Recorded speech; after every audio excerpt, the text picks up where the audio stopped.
To the favorites, we here for the latest. South side or the north side, not tuned to the greatest. Home team for the home teams. Both sides got our own rings. On the mound or the long ball, but we don't pull the wrong strings. Yeah. It's that time of the year now. Wrigley or Gantes or the whole league that we hear now. New show with a new mood. Discussions and interviews. Trade rumors that might be. This is Pinwheels and Knife. What's up, everybody? We're just getting the Twitters ready to go. It's all out. It's all out. I think we're good. All right. Are you guys ready? Yes. In 3, 2, 1. What's going on, everybody? It is Thursday, November 3rd. Happy birthday, baby Zoe. And you have found the Pinwheels and Ivy podcast. I am your host, Matt Zawoski, a.k.a. Father Zoe, a.k.a. Southside Zoe. And with me, as always, Mr. Aldo Soto. And the anniversary of Cubs winning the World Series. How good for baby Zoe? Well, that's on the 2nd. He was born on the 3rd. Well, it was the 3rd in Cleveland. Oh, yeah, shit. Time zones, baby. That's the thing. The Cubs fans make to celebrate it twice. Yep. I just hate that. Born on leap year. I hate the fact that that's going to be attached to him forever. Oh, yeah. And the good Reverend K. Fids. It's a good day. The sun is shining, sort of. And Ozzie Guillen is not the Chicago White Sox manager. So I think the sun is shining a bit brighter today in most parts of the Sox kingdoms, which is kind of cool. So congratulations on that, guys. Fair enough. Well, as K. Fids is alluding to, we will discuss probably in annoyingly detail the White Sox new manager. We're also going to talk about some hardware that was handed out on the north side and what that means with regards to contracts. We're going to also talk about why Aldo drinks a Boost drink made for 75-year-olds during the show. Getting old. Just feels. And then the last part, shake. what is that? Premier protein. Oh, it's protein. Gain season, though. It's gains. Gain season, Making bro. gains. It's cuffing season, bro. That just basically means I didn't feel like cooking anything, so I'm eating a protein shake. Yeah. It's cupping season. Yeah, bro. You're married now. That shit don't matter no more. Haven't worked out in 3 months. Attaboy. Welcome to Married Guy Life. But like not working out, but still drinking the protein shake. Yeah. And then we're gonna finish the show up. The last part of the show is. By the way, no free ads if Premier Protein wants to hit up the pod. Email us, DMs are open. I'll drink some protein for $1. I will shotgun a protein. I'll fatten up to get in shape if you guys. Actually, we'll do it. So 108's got the weight loss challenge. We'll do the opposite. We'll do the Pinwheels weight gain challenge. The gains. And we're just drink all this protein, and you will gain weight. Yeah, but that's the thing. You can only do it through You can't be eating like Burger King and shit every day. Exactly. You can't eat pizza rolls. You can always eat pizza rolls, Kevin. Come on, we live in a society. No. You protein. It's like that Simpsons episode when Homer has the shake diet. You just shake. You make every food into a shake. So yeah, just put the pizza rolls into mix it in with some of the protein, the premium protein. Mix it in there. I could have Carrie pour the protein in her mouth and then chew up the pizza roll and feed me like a baby bird. Whatever floats your boat, dude. Whatever keeps the needle moving over there, bud. You do whatever you got. No kink shaming. No kink shaming. Baby bird fetish. I don't know. None here. And then we are going to finish up the second half of the show by doing we're going to do our off-season plan for our buddies over there at Sox Machine. If you guys haven't done one, it's a lot of fun. They do it every year. They do an awesome job with it. It's really fun. And we're going to do it, and this is going to get off the rails very quickly. You will notice he's the newest guy on the show, and he's already taken fucking days off. Awesome work ethic there, buddy. That PTO. He's got that PTO rolled into the new deal. He's got what, like a day of PTO? He's been here for like a cup of coffee. You don't get PTO right away. You got to earn that shit. Mitch is not here. He's got some corporate event. So I don't know if can you be NASCAR, Mitch, and be corporate at the same time? NASCAR is so corporate. How many sponsors? Okay, fair enough. They're the ultimate corp. He's the valid point. We're lucky Mitch isn't wearing like a shirt with like actual sponsors all over it, like patched on while he's just on the show. Maybe we are missing out on advertising opportunities by not doing that. By the way, maybe those guys were right back in the season. Corporate fan base. corporate. Maybe we should start having Mitch wear a shirt with all of our sponsors on it. Yeah. Starting with Premier Protein, yes. And then we'll make up a bunch Premier. of other super embarrassing sponsors and put them all Busch in one Light. shirt. And Busch then Light. Busch Light, Premier Protein, pizza rolls sounds good. We get in there with that. Mhm. Some kind of vape pen, definitely some kind of whiskey. Bush. We need a We gambling. need Bush. I mean, I think we're still sponsored by PointsBet. Someone We try that. are, Go tell me if it still works. right? Pinwheel code Pinwheels. Let us know how's the bet go. Yeah, let us know if that still floats. But so we're gonna wrap it up with that. So all that being said, let's tap this keg. As always, the show is brought to you by sportsmockery.com. Make sure you download the app, turn on push notifications, so you'll be the first to notify when the White Sox hire their brand new staff. Sportsmockery.com. Put on push notifications. We definitely should get sponsored by Dr. Pepper Cream Soda because I drink these now every show because these are fucking amazing. And they're definitely not good for you. So I'm killing Mix it in on with the- some protein and makes it healthy. That'd be amazing. So no tequila Kevin tonight. We don't need tequila Kevin tonight. Oh no! Don't need tequila. You're on mute. You're on mute. I was chewing. All you can think of is I don't know if you guys have seen Tim and Eric's $1 billion movie, but No. tequila. Sorry. Yeah, we do not need tequila Kevin tonight. It's a weeknight. Already seeing some of the regulars checking in the chat. We appreciate you. If you're watching us live, make sure you get involved in the chat. You know, all are welcome here unless you're a complete knob, and then you'll get muted and kicked. So right away, everyone in the chat. Thoughts on Pedro Grifol? Yes. Yeah, throw it on there. And then we'll talk about it. And Dave, Bears are going to win 2 games the rest of the year. 2. Nah, they'll win a couple more. I think they'll win I think like they'll 4 win more. a couple more. No, I think it's 2 guys. Score a lot of points. I think it's 2 guys. Oh, Zoe went bye-bye. And there were 2 guys. So All right. Zoe just got sent to the netherworld. So let's leave it to the Cubs guys. Talk about the White Sox new manager. There's Zoe. No, Oh, he wanted to be on bottom. He wanted to be the bottom. I see how this works. so my wife got a new mouse. Again, no and kink it's shaming. got these 2 buttons on the side. I've never had a mouse with 2 buttons on the side.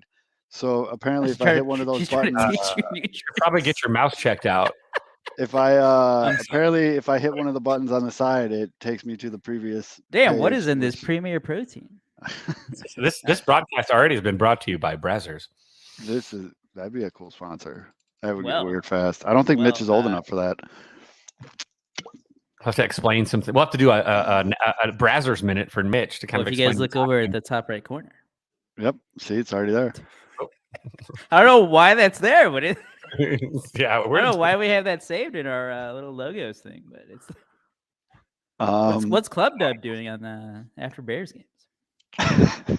they All right. formed the show. Sorry. Already, guys. Not even like, 10 minutes in, we're off the not rails. even 10 minutes. Not even like Um, 5 minutes into the actual show. Like we're just Yeah. Pedro. Yeah, let's talk White Sox manager because that's a big move that came out.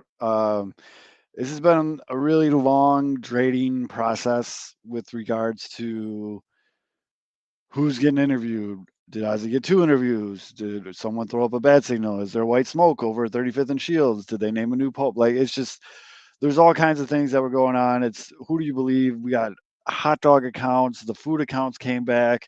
There was all kinds of shit getting tossed around all over the place. All for it to be someone that was considered pretty much a dark horse candidate the whole time. And I will give Mitch some credit, and this is where that's going to end tonight. He did write about Pedro about 3 weeks ago, talking about how he thinks he'd be a great candidate. He's a dark horse candidate. And then, it came to fruition. We did have some of the, ESPN Latino reporters and Pedro, all those guys kind of say, like, keep your eye on this guy. And, well, it sounds like he is going to be the guy. So Pedro Grifol, I said it right? Just Grifol? I haven't Grifol, listened to any of the interviews, so I don't know how they've been pronouncing his name. You said a word. You did say a word. It was It sounded a like word. you had an extra O. Grifol. Grifol, there you go. Is it Grifol or Grifol. Grifol. Oh, mean, Pedro Are we putting the wrong Yeah, emphasis? I'm just calling him Pedro Pedro. or G. or PG. that's Yeah, PG. I just call him G. PG, G, Um, OG, triple OG. so what do we know about Pedro? pronunciation, right? Apparently, he's going to be named officially the White Sox manager on Thursday.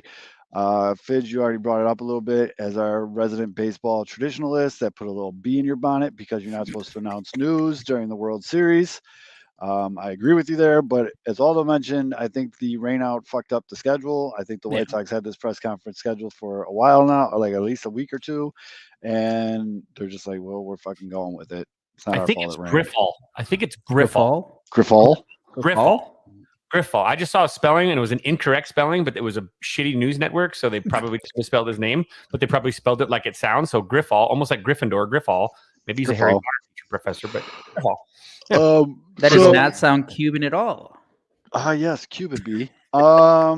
Cuban He is going to be announced officially on Thursday. So, what do we know so far? So, what we've heard is they are cleaning house. Hallelujah. They are cleaning house. The only one that's going to survive is Ethan Katz. If only there was a podcast that's been saying that for 3 months. If only. There's a Pedro. Wait, first thoughts. Look at his face. Thoughts? I really would like a beard in there. Okay. He shaves his head bald, doesn't he? It looks like he shaves. He's rolling in like Lex Luthor. I don't see anything. I actually had to do a double take to make sure he had eyebrows. Ooh. Oh, that's the lighting. It's the lighting. Oh, I know it's the lighting, win. but like before I went further, I didn't want to make sure it wasn't like that dude that was on the Milwaukee Bucks for a while that like couldn't grow hair. So what's his name? I was literally talking about Villanueva. That with my wife. Yeah, Charlie Villanueva. Yeah, bet you didn't think we were gonna get a Charlie Villanueva mention on this show tonight. There you go. I found his Florida State picture from the program at Florida State where he played there. He's got a large forehead. Oh, by the way, quick word on Ethan Katz. If Dylan Cease isn't like, probably runner up in Cy Young, does Ethan Katz come back? Because that was like the only big positive. Well, okay, Giolito had a pretty good second half of the year. Once they started figuring out like homeboy got too swole, it was better. I mean, there wasn't really anywhere for him to go, but it was better. That's true. Raylo was a huge win for him. Cease is obvious, and we can't just like say like Cease was a win. Cease was a fucking monumental win. Oh, that's what I'm saying. Like, if he doesn't even take, like again, if he's not runner up, probably maybe should win. Like, there's. It doesn't make sense. He's been so dominant. Like he's almost underrated. And then, I mean, Johnny Cueto's Johnny Cueto, but like. Johnny Cueto had a great year. I'm not going to give Katz credit for Johnny Cueto, but maybe for like stretching it out as long as he had. But Cueto is known for like running stairs and all that shit. I don't know. Kopech, Lance Lynn got better as the season went on. Veteran guy again. I think Lance Lynn fell victim to not having a spring training, and so like his spring training was like his first like 5 starts where it went bad. But Carlos Rodon. I love that Jordan's in the comments because he's Katz super fan number 1 in there. So, yeah. I don't know the numbers though. Although bark twice if you're in Milwaukee. He is totally frozen, or he's just extremely poised. He's very into this conversation right now.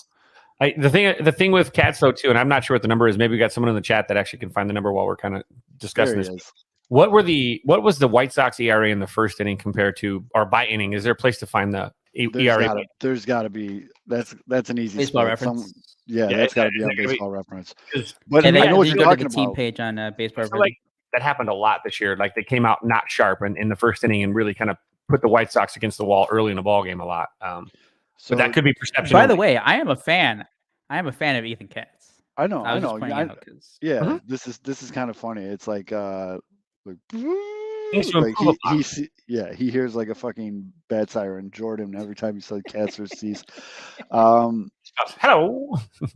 No, I've been saying this since I've wanted the red wedding in the White Sox office, that the only one that should survive is Ethan Katz. I've been very vocal about this for months now. So to see it come to fruition I'm taking the W.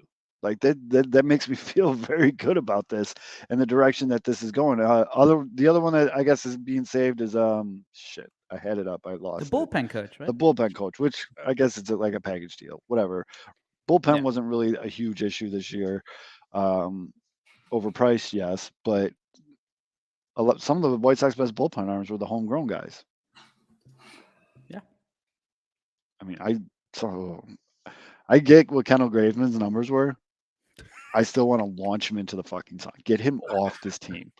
I get it. As soon as I say that, someone's like, "Oh, he had a 2-point." When has he ever been on the mound? And you're like, "Oh, I'm glad he's out there." I'm gonna expand my my thought on kickers being or closers being like kickers to just all relievers, because you're always gonna remember the blowups, and then whenever they shut things down, you're gonna be like, all right, yeah, they're supposed to do that. Even when he goes out there and does 1, 2, 3 innings, the whole time he's out there, I'm just like, he's gonna fuck this up. He's fucking this up. He's fucking this up. Like it's just, I never felt confident with him on the mound.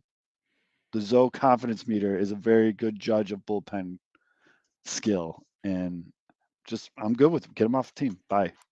Cut By the some way, salary. Zoe, at what point were you concerned, or did your talking about Zoe's meter? Did your meter ever get to the point of holy shit, they're gonna hire Ozzy? No. Okay. I've been saying that from the get-go. By the way, shout out. I will say, because last week I did spend, and I mean we spent a lot of time shitting on the random anonymous Twitter accounts and sources. Sauces. However, and sauces. However, Shout out to Northbrook Bob. Yeah, I don't know who he is, He's a 670 score guy. but I mean he's breaking shit From the clouds. He got the bench coach. Yeah. Charlie Montoyo, ex Blue Jays manager. Which I like it. I like that hire. I've been saying too that the bench coach hiring to me is equally as important as the manager hire this year. Like they need to get another guy who's been there before. Yeah. So Pedro, he's getting a first shot at it. I mean, it's not like they pulled him off the street, but like he's getting his first shot at it. There it is. There you go. Jordan hooked you up. And look at that. It's not perception. And extra innings is actually really bad too. Extra innings in the first inning. I was just about to say that. They got first inning that's a problem. That's something to improve upon. Yeah. When you're playing all of your games from behind, yeah. So just so you guys are listening, by the way, first inning ERA was 5.33 for the White Sox. Second inning 4.72. Actually was pretty good in the middle rounds, somewhere between 3.3 and 3.11, 2.39.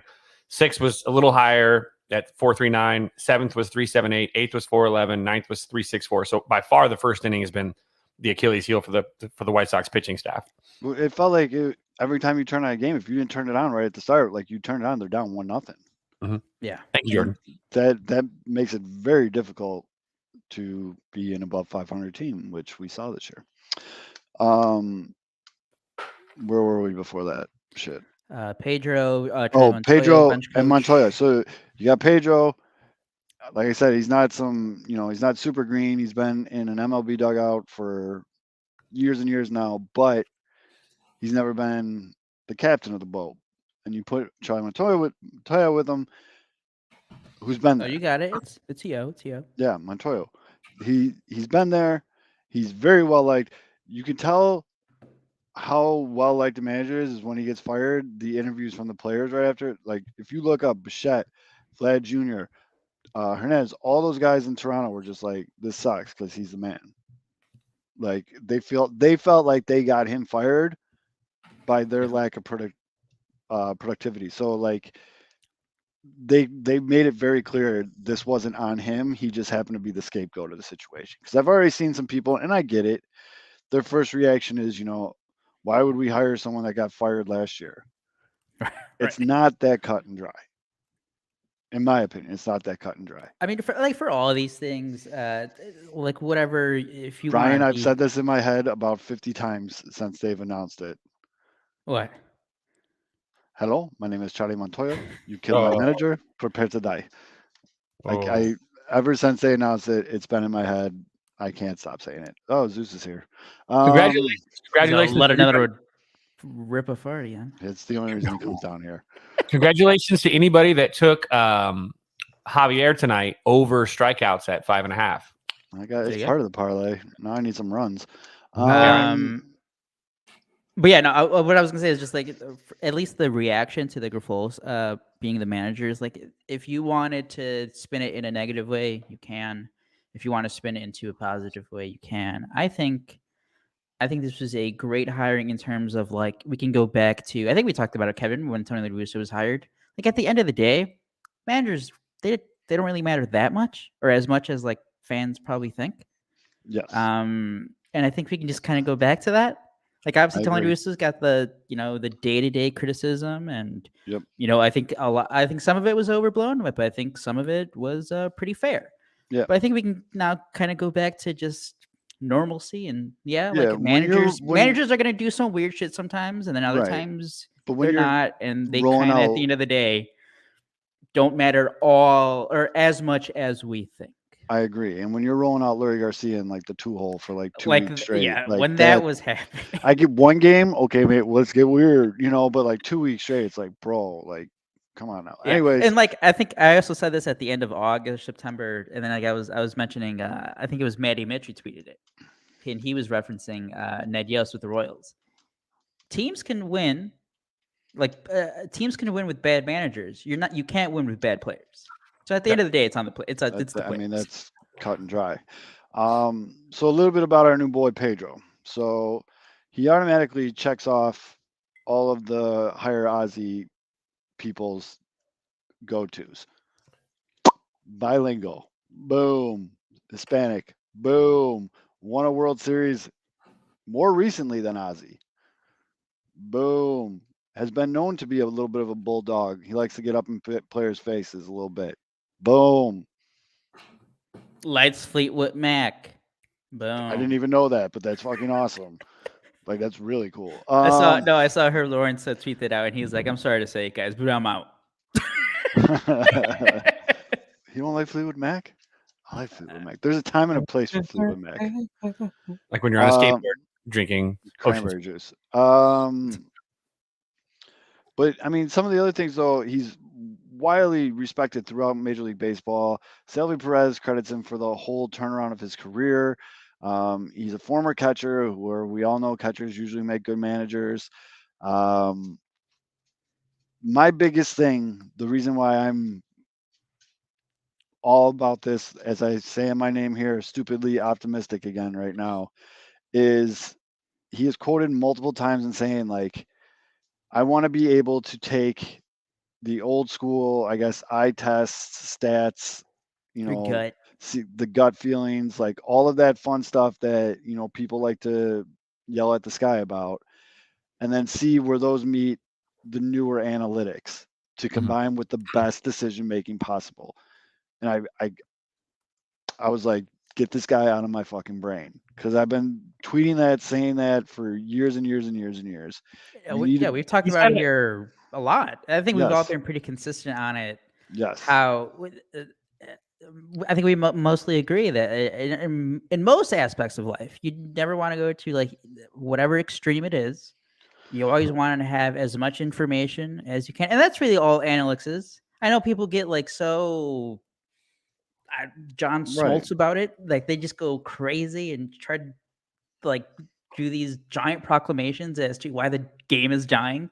All analytics is just getting information. Yeah, I mean, there's nothing wrong with like learning stuff. That doesn't mean you have to, you don't have to play the game like if it's in a computer. Right. You just know information. There's nothing wrong with that.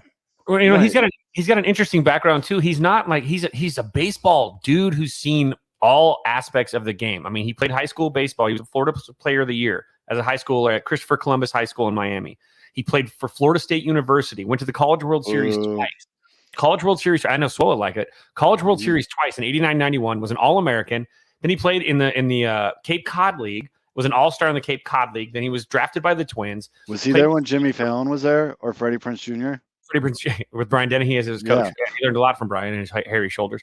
And then he worked for the Mariners as their director of minor league operations. I mean, this dude he not only knows what it's like in the dugout, he knows what it's like outside of the dugout, and to make decisions in this type of like in this, especially in the analytic world. I'm sure he's very familiar with player evaluation on a higher level than maybe an average coach is, because he had to work as a director of minor league operations and had to run a show. So he's got a lot of responsibilities. He's been a hitting coach. He's been a catching instructor, all these things. And I mean, you want to talk about something that might benefit, say, a catcher that kind of regressed this year in the White Sox clubhouse. Mm-hmm. This could be a very good benefit for this, for them as a whole. I mean, this guy Salvador Perez sucks at catching, though.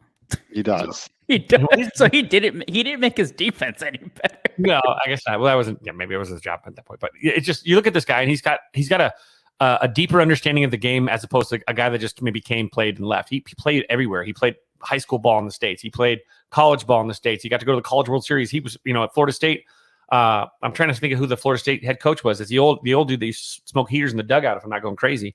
And so you've got a really cool, like, diverse experience level with this guy, which I think is really cool. I think that really will make him be both a good coach for the younger prospects that maybe didn't go to college, but also I think he'll really can be able to communicate with guys like Vaughn, who were college studs. And so they've got a lot of similar paths together. So I think there's going to be a lot of connection, but I think his diversity and experience is a really big benefit for him as a leader in the clubhouse. And I agree. And like Jordan and Brian are saying in the comments, like, this is what I wanted when they hired Tony La Russa. I wanted the bridge guy to bring the White Sox into the, like, merge them into, the analytics where to modern baseball. That's the other point I was gonna make. Because, like, hey guys, I know, sometimes people make fun of others, like, following the crowd or whatever.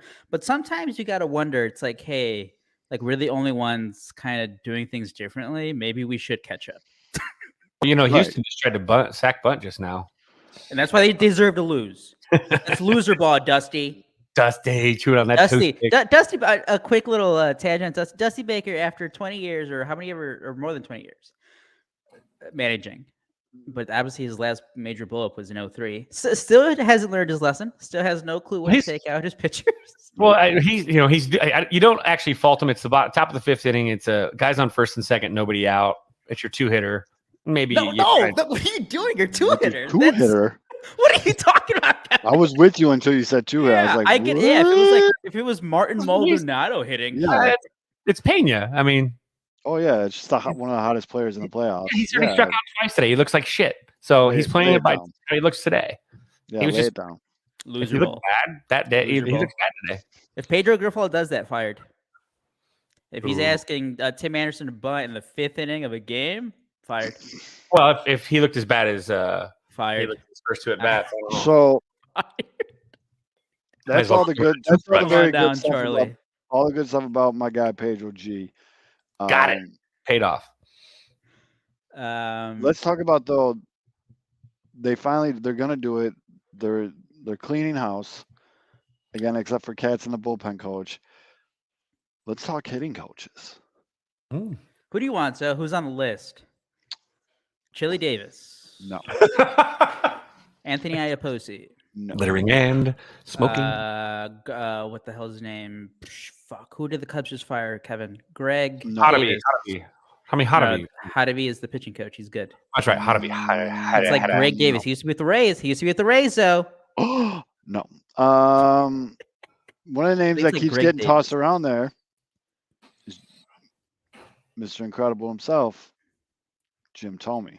I mean, I hope you guys do that. Be awesome. I dare you. So guys, come on, guys. I know. You guys just went through this with the Ozzy shit. You don't need Why not bring Ken Griffey Jr. back while you're at it? He can, that'd be sick. He's coaching the WBC. What about Chris Johnson? They're hitting coach for Charlotte. No, because that's what we just did with Frankie no fly balls. The Frankie ground balls. Frankie no homers, and Frankie hit it to the ground. No, Frankie I see the reason why people keep bringing up Jim Thome is because apparently he does like consulting work with the White Sox as a hitting coach, and he particularly works with Andrew Vaughn a lot. Like him and Andrew Vaughn are like a twigger. I mean, I don't put so much stock into a hitting coach, but after last year, I feel like it does matter. I just want someone that just says, "Hey, you're fucking major leaguers. Hit the ball as hard as you fucking can." Well, it makes me wonder about Minichino too. Was he overcorrecting? I know it happens sometimes with coaches where instead of just, guys are going to they're going to hit rough patches, right? And it's just not going to happen for them. But you don't try and like overcorrect. And I think that I'm not sure. I don't know, what went on in the clubhouse, but with the way the long ball kind of disappeared from a lineup that had been hitting the long ball pretty well, theoretically he could have very well have overcorrected to the point of contact being too much of an emphasis and a little bit too many tweaks. And it's kind of like with the golf swing. You hit one bad shot, you don't go freak out. You hit two bad shots, you're like it's not till like the fourth or fifth bad shot at the driving range that you're like, oh shit, okay, maybe something is wrong. And I think sometimes there's a tendency to overcorrect with hitting coaches or swing coaches to try and, hey, oh wait, maybe just move your elbow just a tiny bit, and all of a sudden just everything is off because you overdid it. You could have just let him swing through it and not try to they say over analysis is paralysis. It could have very well been an overthinking of the approach in general too. So I don't know. Mm-hmm. Brian said in the comments, hopefully it is just whoever Pedro Grifol wants. Probably somebody who aligns with his own philosophy. Yeah, it's not that We've big seen of the a deal. quotes, though. Yep. We've seen the quotes. Like, it'd be how do you win pretty games? dope. Home runs. Kevin Long, congrats on the World Series win. Do you want to make a lateral move to the south side and we'll double your pay? I mean, shout out to all the Twitter sources on the Kevin Long interviews.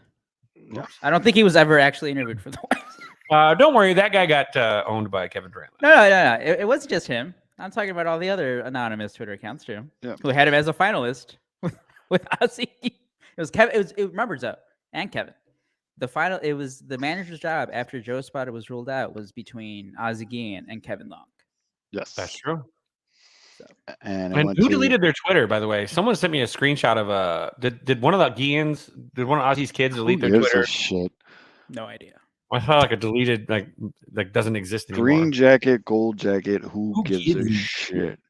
I'm just more excited to see. It's an exciting time right now for White Sox because you're getting a manager that, well, to me at least, I like the profile that he's bringing to the table. I like the bench coach that has been rumored to be hired. I like the fact that McEwen's gone, Daryl Boston's gone, Frankie Groundballs is gone. I like that everybody's just gone. It was a normal process. But this is what I've been asking for. But usually as a White Sox fan, what I ask for and what happens doesn't usually align. So the fact that what I've actually wanted is actually happening, I mean, at this week's pizza party with the front office, I think I'm going to bring an extra liter to RC Cola just because. By the way, I think I was right about Rick Hahn and the Ozzy thing. I think Rick Hahn did this on purpose. I think he already knew the guy that he wanted was Grifol. And then he's like, all right, yeah, I'll interview Ozzy. Let's put that out there. There's no chance in hell I'm actually going to hire him or even think about it, but I'll give him the interview. Tell everybody, Ozzy, go right ahead. And then just a few days later, it was already a done deal. But that's the other thing that I think is important in this. Pedro is a Hahn guy. Oh, yeah. Well, TLR was not a Hahn guy at all. So this is pretty clear. I mean, I could see Kenny liking what Pedro's bringing to the table too. I'm sure the big boss likes it because he's not a huge name, so he's not going to demand this massive salary. Well, that's the most important part. Jerry Reinsdorf let the guys that he hired to do a job. I was going to say, do you think Hahn rolled in and was like, look, we tried it your way. Yeah. We brought it to Tony. My turn. Let me hire who I want, and then you can fire me if it doesn't work now. Was that his selling piece for the offseason? Like, just let me do my job. We tried it your way. It was a fucking dumpster fire. Just I can't even think of as many adjectives. I'll tell you this: if Ozzy Guillen wasn't a dumpster fire at the end of his managerial career with the Sox and the Marlins, I think we would have seen it again. Yeah, but that's the thing. But we saw, he like Kenny Williams and him hate each other, so that's why this just wasn't going to happen. I just don't understand how people who I know are old enough to know what happened at the end of his tenure, right? Just like. It's completely forgot it. When Homer Simpson's trying to remember like the day when he wakes up from being a bender and he's just like he's remembering all these things and it's just like scene missing. It's like people just like omitted that from their fucking brains. Like I think the Kenny Ozzy thing that was very public. It was very public. Like those guys hated each other, and I think I mean we saw the quote too, Kevin. When you should, I think it was the Scott Merkin story during the weekend when he said that Espada was officially out or whatever. And I think there was that quote in there from Jerry Reinsdorf from like 2017, how he was like, I like Ozzy. I hope that he's a manager again, but like things just are not good between him and the organization. Right. And it's just for those of you that are watching us live or hanging out with us here on a Wednesday night, Bregman just hit a double. So I got my over with Altuve and my over in Bregman done. Wait, Altuve just hit a single.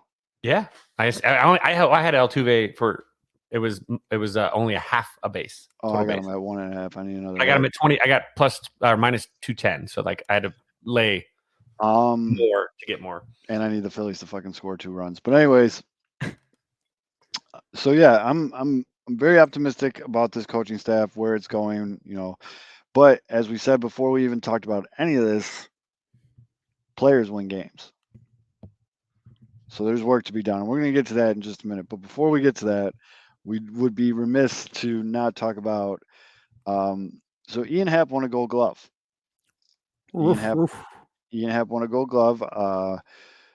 Congrats to him on that. He seems like a great guy. But what do you two think, if anything, that affects with his status as a free agent or contract status? What's arbitration, right? So yeah, he's an ARB guy. Yeah, last year of arbitration.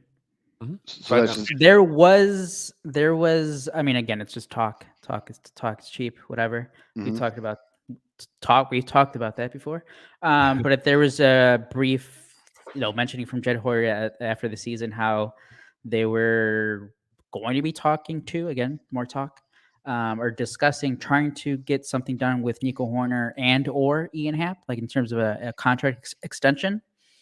But again, it's tough. I have no clue. Ian Happ, love the guy. I mean, there have been a lot of ups and downs, Kevin, with Ian Happ. This was the first full year literal that ups and he downs. was consistent throughout, which is great to see because he's always had periods of times where he was great, but then he'd like fall off a cliff and then come back and finish the season with solid numbers.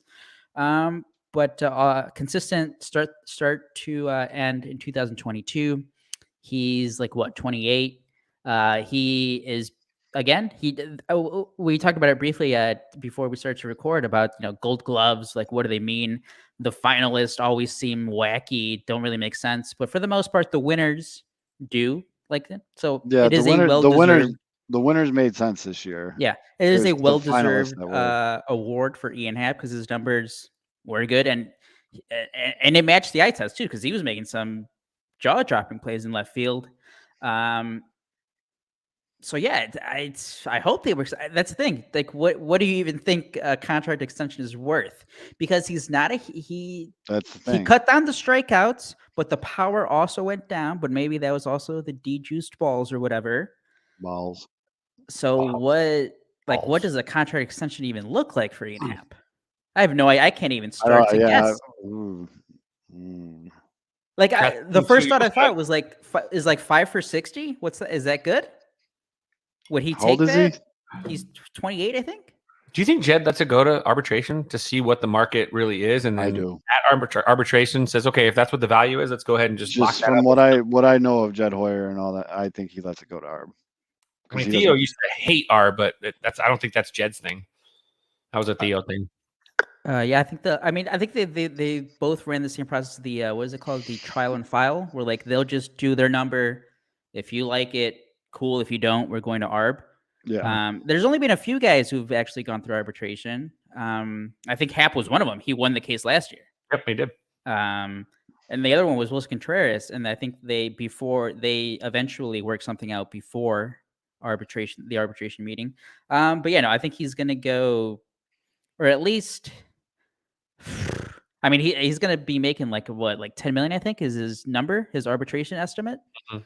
So again, 5 for 60, I'm throwing that out there. Like, is that fair? I have no idea. Would he take that? Would he test the?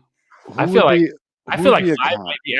I think you also got to have some. I don't know if it's. I think 3 and some options or 4 and some options. I don't know about 5 guaranteed at all. I don't trust 5 guaranteed. No offense to Ian Happ. I don't trust Ian Happ to be elite or there at that point in 5 years. So I mean, right. If maybe you front load again. Maybe it's about front loading these contracts so that they are tradable contracts at the tail end of them. I don't know. Let me see. Yeah, Ian Happ is 28. He turned 28 in August. So Yeah, Free so that's- agents. I'm trying to find someone I can compare them to. I found a list earlier. Let me see if I can pull it up again. Hold on. But yeah, no, it's very weird because outfielders. Okay. So let's see. Update. All right. so here Market I have a value. list of 5 guys who have gotten So contracts. would you compare him to like a Mitch Haniger? He's better than Mitch Haniger, right? And Mitch Haniger's 31. I can't laugh. Well, Off the top of my head, I don't know. they got well here. Just so you know, Mitch Haniger's on Sportcheck. Mitch Haniger's market value is AAV Yeah. for next year is 14.6. Okay. So keep that. And then another. All right, here's a guy you do know. He's 30 years old. Jock Peterson. Is Ian Happ better than Jock Peterson? Defensively, yes, not as much power. He's been hitting more for average. Similar walk rates, I think. So I think because of the defense. Jock Peterson's AAV for market value is 14.6. Okay, so maybe 4 for 60. That keep him at 15. Yeah. Okay, so this is from a Full Count Tommy on Twitter. So these are like 5 extensions that have been made in the past like decade or so for guys in similar, getting a contract with 1 year left of arbitration. Mhm. Aaron Hicks from the Yankees got 6 for $64 million. He's plus better than 1 Aaron year. Hicks. He's better than Aaron Brett Hicks. Gardner 4 for 52. He's better than Charlie Brett Gardner. Blackmon got got $94 million over 5 years plus 2 option years. Well, it's 'cause Charlie Andre Blackmon's a fucking Ethier psycho. back in the day with the Dodgers, I think that was 5 years, $85 million plus an option. And then Ketel Marte, the Diamondbacks, 5 for 76 plus an option year. And all right, here's a good one to comp because he's a little bit older. Brandon Nimmo, White Sox, future White Sox, Brandon Nimmo. Okay, have you guys seen the rumored whatever the Rockies are? The Rockies are. Who knows what the fucking Rockies are doing? So I like Brandon Nimmo. I think They're he briefly came up. He briefly came up connected with the Cubs in the summer, and I know there's been a lot of Sox talk around him too. Mm-hmm. But $120 million for that guy? No, thank you. Okay. So do you think Ian Happ is better than him? I don't, because Brandon Nimmo's that's the thing. Brandon Nimmo's been injured. Yep. So right now they have his market value, his AAV for this free agent period at 21.1. Just because of the years and the overall money, I would take Ian Happ over Nimmo because I just okay. No, I'm sure Brian's about to light up our comment section, but that's a big number, dude. 20 million for a 21 leadoff million. hitter. 21 million. That's what this is, and I'm going off a Spotrac, market values. But no, and but that's they have Aaron Judge at 37.9. Yeah. No, but like that number that you have for Nimmo with at Spotrac, it goes with like the rumors that have been out there that have been saying like Nemo's like I just feel like 5 years, 120 million. But like going off of these AAVs, like 17.3 for Andrew Benintendi just seems.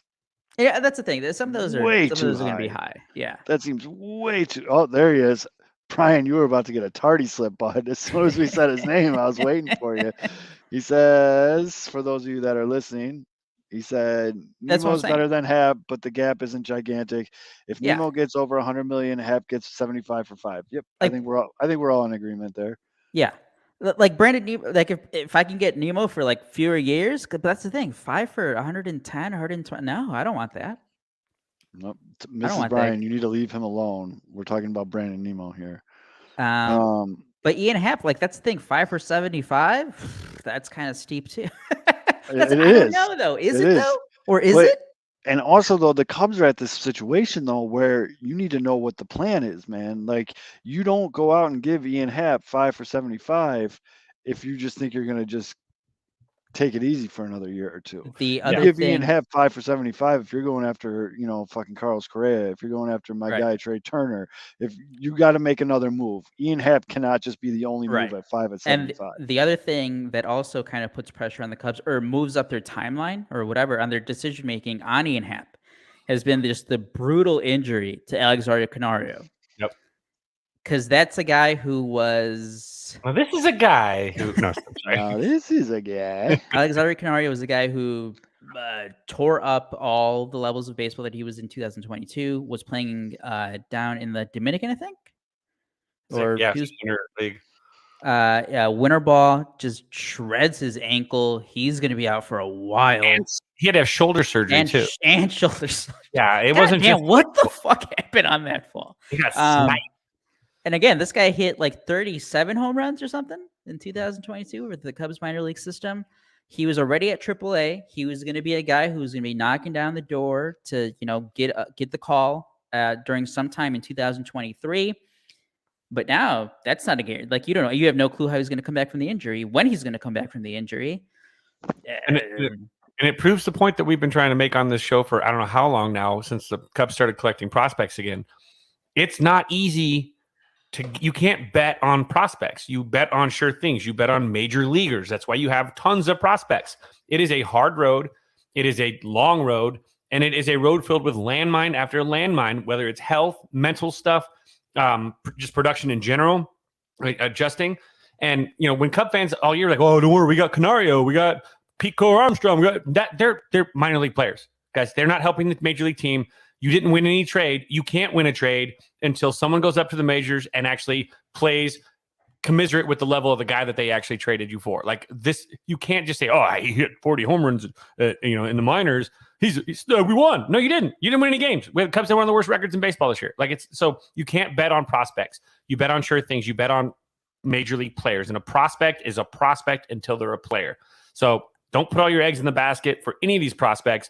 God willing, 3 or 4 of them will actually pan out. But let's be honest, 75% of them aren't. And so, and here's another name. I think it might have been a year ago, like around this time. I think he was playing in the Arizona Fall League. But like a year ago, we're talking about like Brennan Davis is going to be like starting for the Cubs. He's going to be a stud. Yeah, where's he been, dude? He had like back surgery. It was like a blood nerve thing. Jesus. So, but that's the thing. Like he came back because everybody thought that like, oh, it's a structural problem. It wasn't. So that was the only positive. It's like it wasn't anything to do with like a disc or whatever, his spine. It's like, all right, he came back. He came back in August, played in September, got to the Arizona Fall League. He had a setback. Yep. He had brutal numbers this year, but hey, it was the injury. He missed a lot of time. Like, fine. But he's had a setback. Right now, again, just like Canario and like Ed Howard, Brennan too. Davis, there's no guarantee. Like, we don't know when Brennan Davis is going to be right again. If he's going to be right again. We just don't know. Either That Yumper's sucks. drunk or someone hacked his account. As a Sox fan, I believe that Jen probably has hacked his account. I was going to say, I don't know. Did Yumper just get exposed as having a burner? Well, somebody Forgot to switch accounts. Somebody did buy season tickets in the 108. Well, that's that just would be Lil Yumper. But Yeah. no, he ain't going there. He's Lil not. Yumper and David Kaplan, number 1 and 2 Sox fans. Oh, Yumper and Cap. one of us. One of of you, us. He was also heartbroken as he didn't get the job. But yeah, none of these guys are guaranteed. So Ian Happ, like again, I always said for guys, you're gonna have to overpay. So if it is an overpay, but if he still continues his production, cool, because he has been solid. Mhm. So I'll take it. Left field, because he's been. That's the thing. This is a guy who was in center field for a couple years, and his defense, like at best, was average. And there's times where it looked pretty bad. And again, this is a guy, he was drafted as a second baseman, hasn't played there for like 4 years. Anytime he's brought up about playing second base, he's like, yeah, there's a reason I don't play there anymore. That was my selling point to try and get the White Sox to trade for him, but I didn't. But yeah, it's great to see that. You guys keep talking about Ian Happ. I'll be back in 5 minutes. Oh yeah, it's just great to see Ian Happ did take left field. He credits working with Jason Hayward in the offseason and spring training to help make his defense better, and it showed. He did get better. Gold Glove, well deserved. But yeah, it's going to be. I don't know. I don't know what those contract negotiations talk about, because again, we are talking about a guy who he during the season he was like looking at his defensive stats, and I think he was looking at oh man, I forget the metric, but he's like, guys, we can all see that I've been playing like pretty solid defense and left, but this stat shows that I'm like a bad defender. What the hell is going on?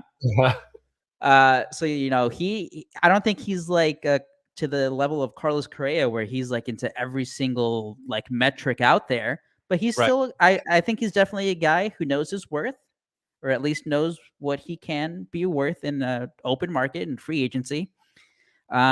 He's already, we mentioned it earlier. He went to the arbitration case with the Cubs last year or a few years ago, I forget, and won it. So yeah, I think he's definitely a guy. He's not, again, he's not going to be taking a hometown discount. No. And he shouldn't. I don't think any player should. But here we go too. We've got intelligent spending being thrown out as another buzzword into another. I mean, intelligent spending isn't going to win you a championship. Sorry. Flip it. Moneybags McGee is how you win a title, I think. In this, Houston's spending, and they're not spending super intelligently all the time. But here comes the Jed Hoyer, like top 10. Yeah. And so here's Jed. He's gonna, he can argue away. I mean, he did. Same thing with Contreras. He said he's going to offer him the QO. QO is actually almost an overpay, to be honest, for Wilson Contreras. To me, that doesn't seem like intelligent spending. So like that one is kowtowing, I believe.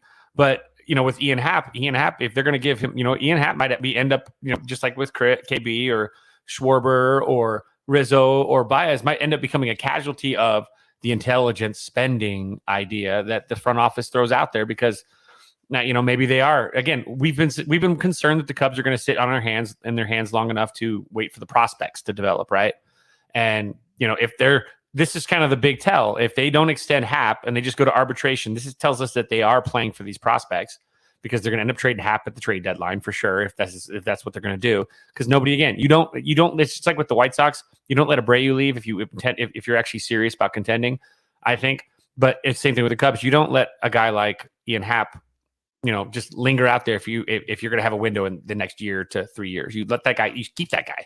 You keep him. You got a good bat that hits from both sides. And earlier you said ups and downs. He literally was ups and downs. I mean, he was called up, sent down, called up, sent down. That dude was up and down like a bobble in the water, like a bob in the water or whatever. And you got to tip your cap for that part of it. But yeah, and this is going to be interesting to see what intelligent spending in the offseason of 2022 to 2023 is compared to intelligent spending the last 2 years, which is, hey, we're putting together a skeleton crew, and that won't cut it this year. I do have. I'm going to join. Stupidly optimistic Zoe here, but there's just so much smoke out there that like I just can't see them not sign. Maybe it's not the big offseason but like I expect. So last year was Marcus Stroman and Seiya Suzuki were the two big gets, right? And Simmons, or at least they touted it as that. I don't know. They didn't, because everyone knew from the moment that it was like, wait, what happened to Carlos Correa? Like that was an immediate, what the fuck is this? That was we were never in. That was like, yeah, we're not actually going to sign him. But for this year, like that is my minimum expectation of getting like those type level players. Like it's show us, don't tell us though too. We're both show us, don't tell us at this point.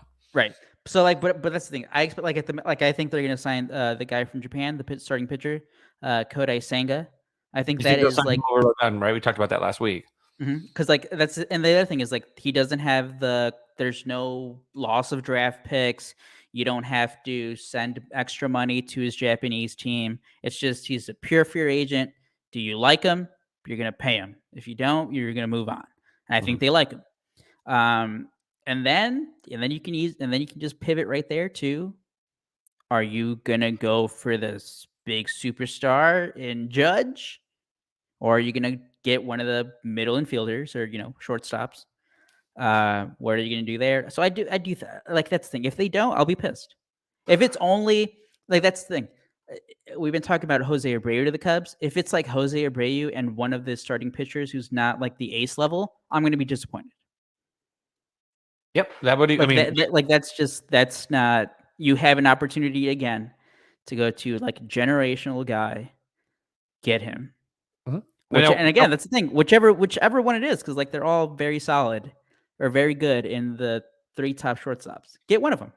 Well, I was gonna say, will you be disappointed if they don't get any one of the three, but they do get like they get Senga, and then maybe they get like a Rodon, or I don't know. I mean, what kind of moves would they have to make if they don't land one of those free agent shortstops. What kind of moves would they have to make for at least you to at least consider it at least not a failure? If they don't get one, if like that's the thing, because they need 2 bats. That's what the offense is shit.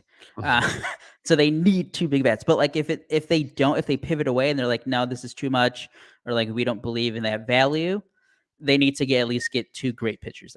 Then they have to get Senga and like Carlos Rodon, or Senga and Verlander, Senga or DeGrom. Like then you have to just be like, all right, fuck it, we're just a really good defensive and pitching team. Then Senga sounds like a really cool soft drink. Senga and Seiya. Um, SNS. all right. You guys ready to fix the White Sox? Well, I think this is stab number 3. We tried it in the middle of the season. Mhm. Then we started with Beef Loaf after the end of the year. Mhm. But now we have maybe a clear path. We do. Well, not again weirdly optimistic. All right. At least so we have a good parameter though. The 100 million or the 190 million. Yep. All right. So we have to, for those of you that don't know what we're doing, one of the great things about the White Sox community is, yes, we're all doing our own shows, our own thing, but it is really a community. There's a lot of respect amongst peers in this. Like, we all go on each other's shows, we all hype each other up on Twitter. Like, it's to me, one of the really cool things about this. And when this screen is on, I look like a fucking ghost. But anyways, But it sounds good. so that's why I have no problem saying, like, Spooky season. our friends Jim and Josh over at Sox Machine, they do a great job with this every year. It's soxmachine.com. What they do is they open it up to the fans to do a white season off season plan. It's the OPP. You down with OPP? And we did this last year live, like we're going to do it now. Me and 2 Cubs fans are going to fix the White Sox. By the way, though, do you remember any of your signings or Not at trades? all. Wait, hold on. Keep talking. I'm going to look that up.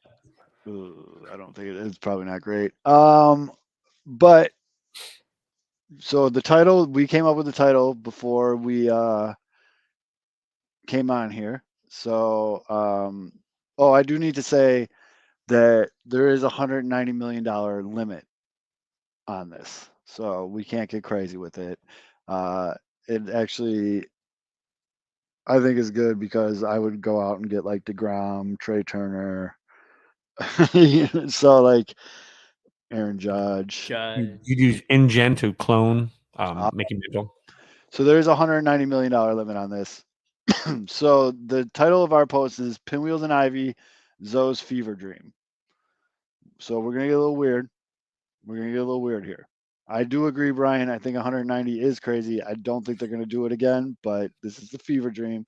So we're going to do this again. So for the preamble, I'm going to put a Sox fan and 2 Cubs fans did this live on the air to once again fix the White Sox. Plug Pinwheels and Ivy again. And yeah, on the air, and I'll put in parentheses Pinwheels and Ivy. Write it as many times as you can. Fix place, and no Beef Loaf. We aren't trading Luis Robert. But we, the Pinwheels and Ivy pod, will not trade. All right. So the first thing we got to do is arbitration eligible players. So we need to write tender, non-tender, or rework / extend after each player and their projected 2022 salaries. Feel free to offer any explanation afterwards if necessary. First one up, his projected 2022 salary is Lucas Giolito. We're going to tender Lucas, right? Oh, yeah. I mean, this isn't as much of a slam dunk. Some people, because Lucas didn't have the greatest year of his career this year, and God, that commercial he did for Guaranteed Rate will always haunt him. where he's like 2017 or 2019, he's the worst pitcher in Major League Baseball. The best is how many people just cut that commercial right there. Yeah. And they just kept playing it. I mean, he moonwalked right into that. But with starting pitching being such a commodity, with Ethan Katz coming back, I think this is a tender. It's got to be. You're on mute, Fids. You're on mute, Fitz. You're talking to yourself, Fids. Sorry, you got the bad year out of the way. Like you Right. actually got you. I mean, it could theoretically happen again, but this is hungry off season for Gio now. So this is where you're going to get a guy that's going to come back. Yeah, you're going to hear he's in the best shape of my life. Come spring training. Yep. But for a guy like Gio, it's probably going to be true because he just had when he thought he was an established major leaguer, a big time ace, and he turned out to be a number 3 or worse. He now will be a hungry hippo this offseason. I agree. And I think a big thing, I put next to his name, I put tender, and then I put Cat's Magic is back, baby. Aldo, will you do me a favor? Will you keep a running total of how much money we've spent so far? Yeah. So how much is that? So that's 10.8. 10.8. All right. So the next one is the biggest, I think, probably no-brainer on this whole list. Dylan Cease at 5.3. Love me tender. 5.3. And then after that, another no-brainer, Raylo at 3.3. 3.3. All right, now we got our first one that's actually like a debate, or not even a debate. It's just we have a decision to make here. A master debate. All right, Adam Engel, 2.3 million. Not exactly breaking the bank, but these little ones are going to add up. Adam Engel for 2.3. Whoa. Non-tender. Engel had a 63 WRC plus. Nah, You know what you do with Adam Engel? You'd be like, thanks, dude. We'll bring you back on a minor league deal. Yep. So non-tender. Try to bring back Minor league deal. on minor league deal. All right, I like that. I fucks with Obviously, I'm that. with the Pirates. In that case, he'll sign with the Pirates or the Royals. But I fucks with that. So, That's all right. Next one That's is Michael Kopech for 2.2. That's a tender. Oh, yeah. Mm-hmm. 2.2. Now we get into what I like to categorize as guys. Gays. These are guys. Gays. Kyle Crick. He's a guy. And he's gone. Guy. What happened? And he's gone. You're not tendering him? Out of here. Don't need that. 1.5 mil. 1.5 mil. Exactly, Kevin. Kyle Crick. Do you Kyle remember Crick. any of Kyle Crick? Crick? But is that a bad thing? It could be like an offensive lineman where you only hear about him when he fucks up. Kyle Crick threw 15 innings at a 294 bat BIP.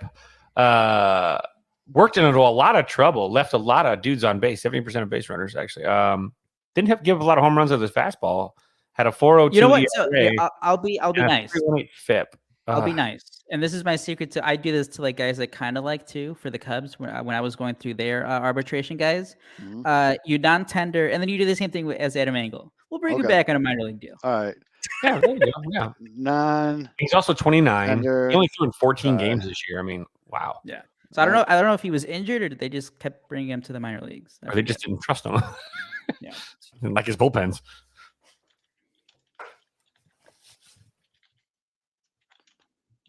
All right. So non-tender, try to bring him back on the low in the minor leagues. Mhm. Jose Ruiz for $1 million. I bring him back. Now I know Yes, sure. Yeah. there's a Yes, big I'm fine with that one. there's a big faction of White Sox Twitter that I think I want to like keep my hand here because the white background on this screen is like it's driving me crazy. Move your It's a your I have this is a monitor. massive monitor though. Oh, This is it's like a I don't know how to turn it down. I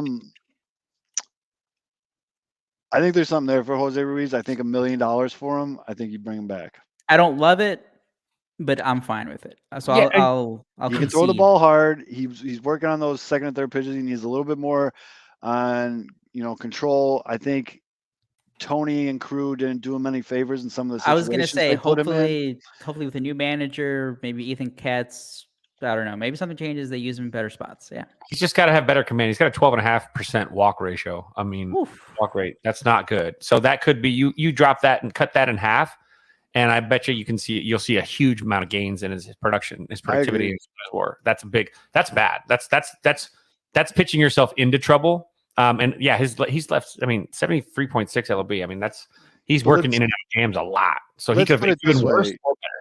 For $1 million, I'm rolling the dice on one more year on Jose. Yep. Mm-hmm. And then the last one,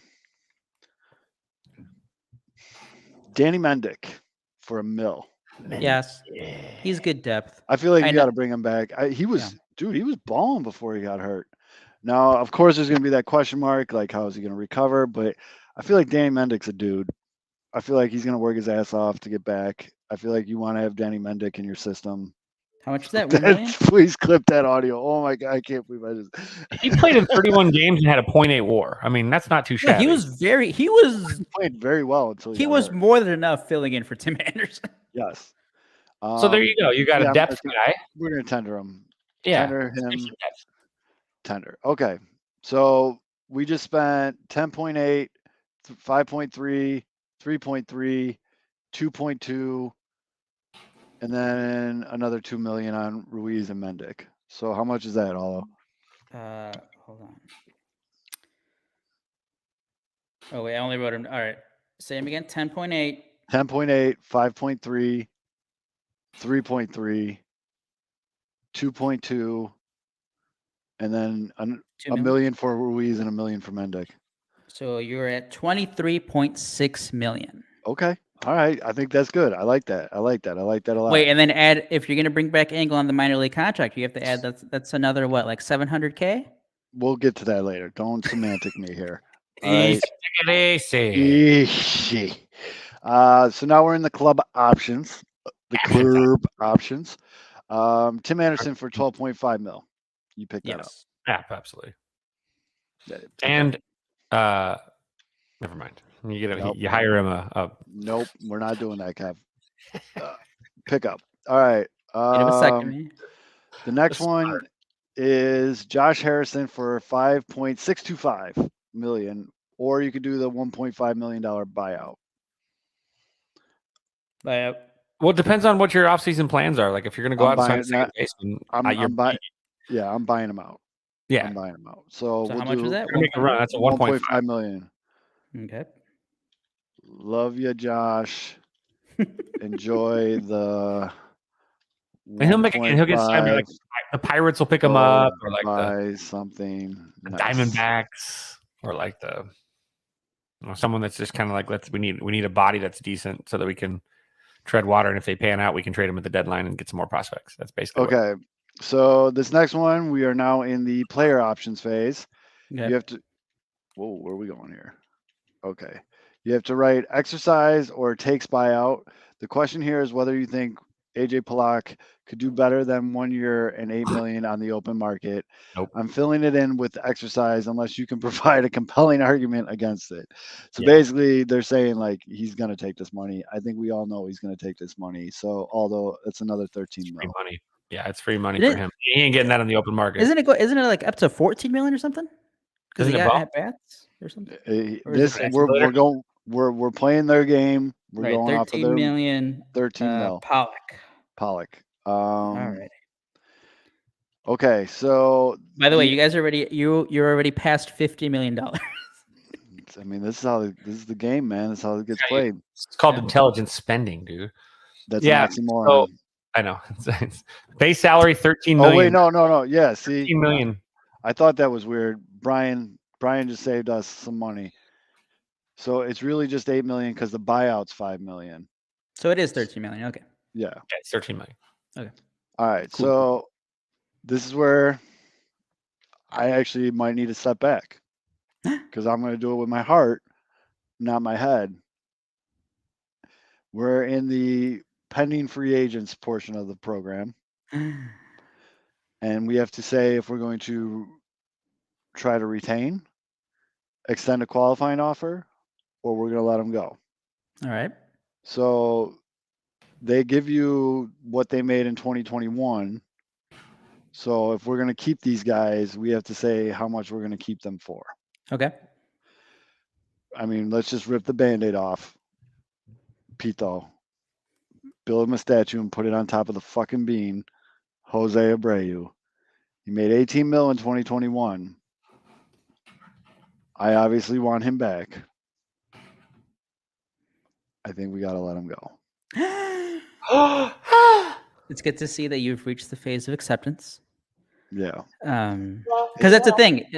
When you're doing these plans, you have to see, like, if you do bring Jose Abreu, then, like, what trades are you going to do? Because then you're going to be stuck in the same situation you were last year. Oh, I'm going to let Jose Abreu go, and I'm still going to trade Gavin Sheets in about 5 minutes. But Well, it's not so much him. It's like it's you Andrew Vaughn. you have two other DHs. Yeah, it's Andrew Vaughn and Eloy. And unfortunately, I think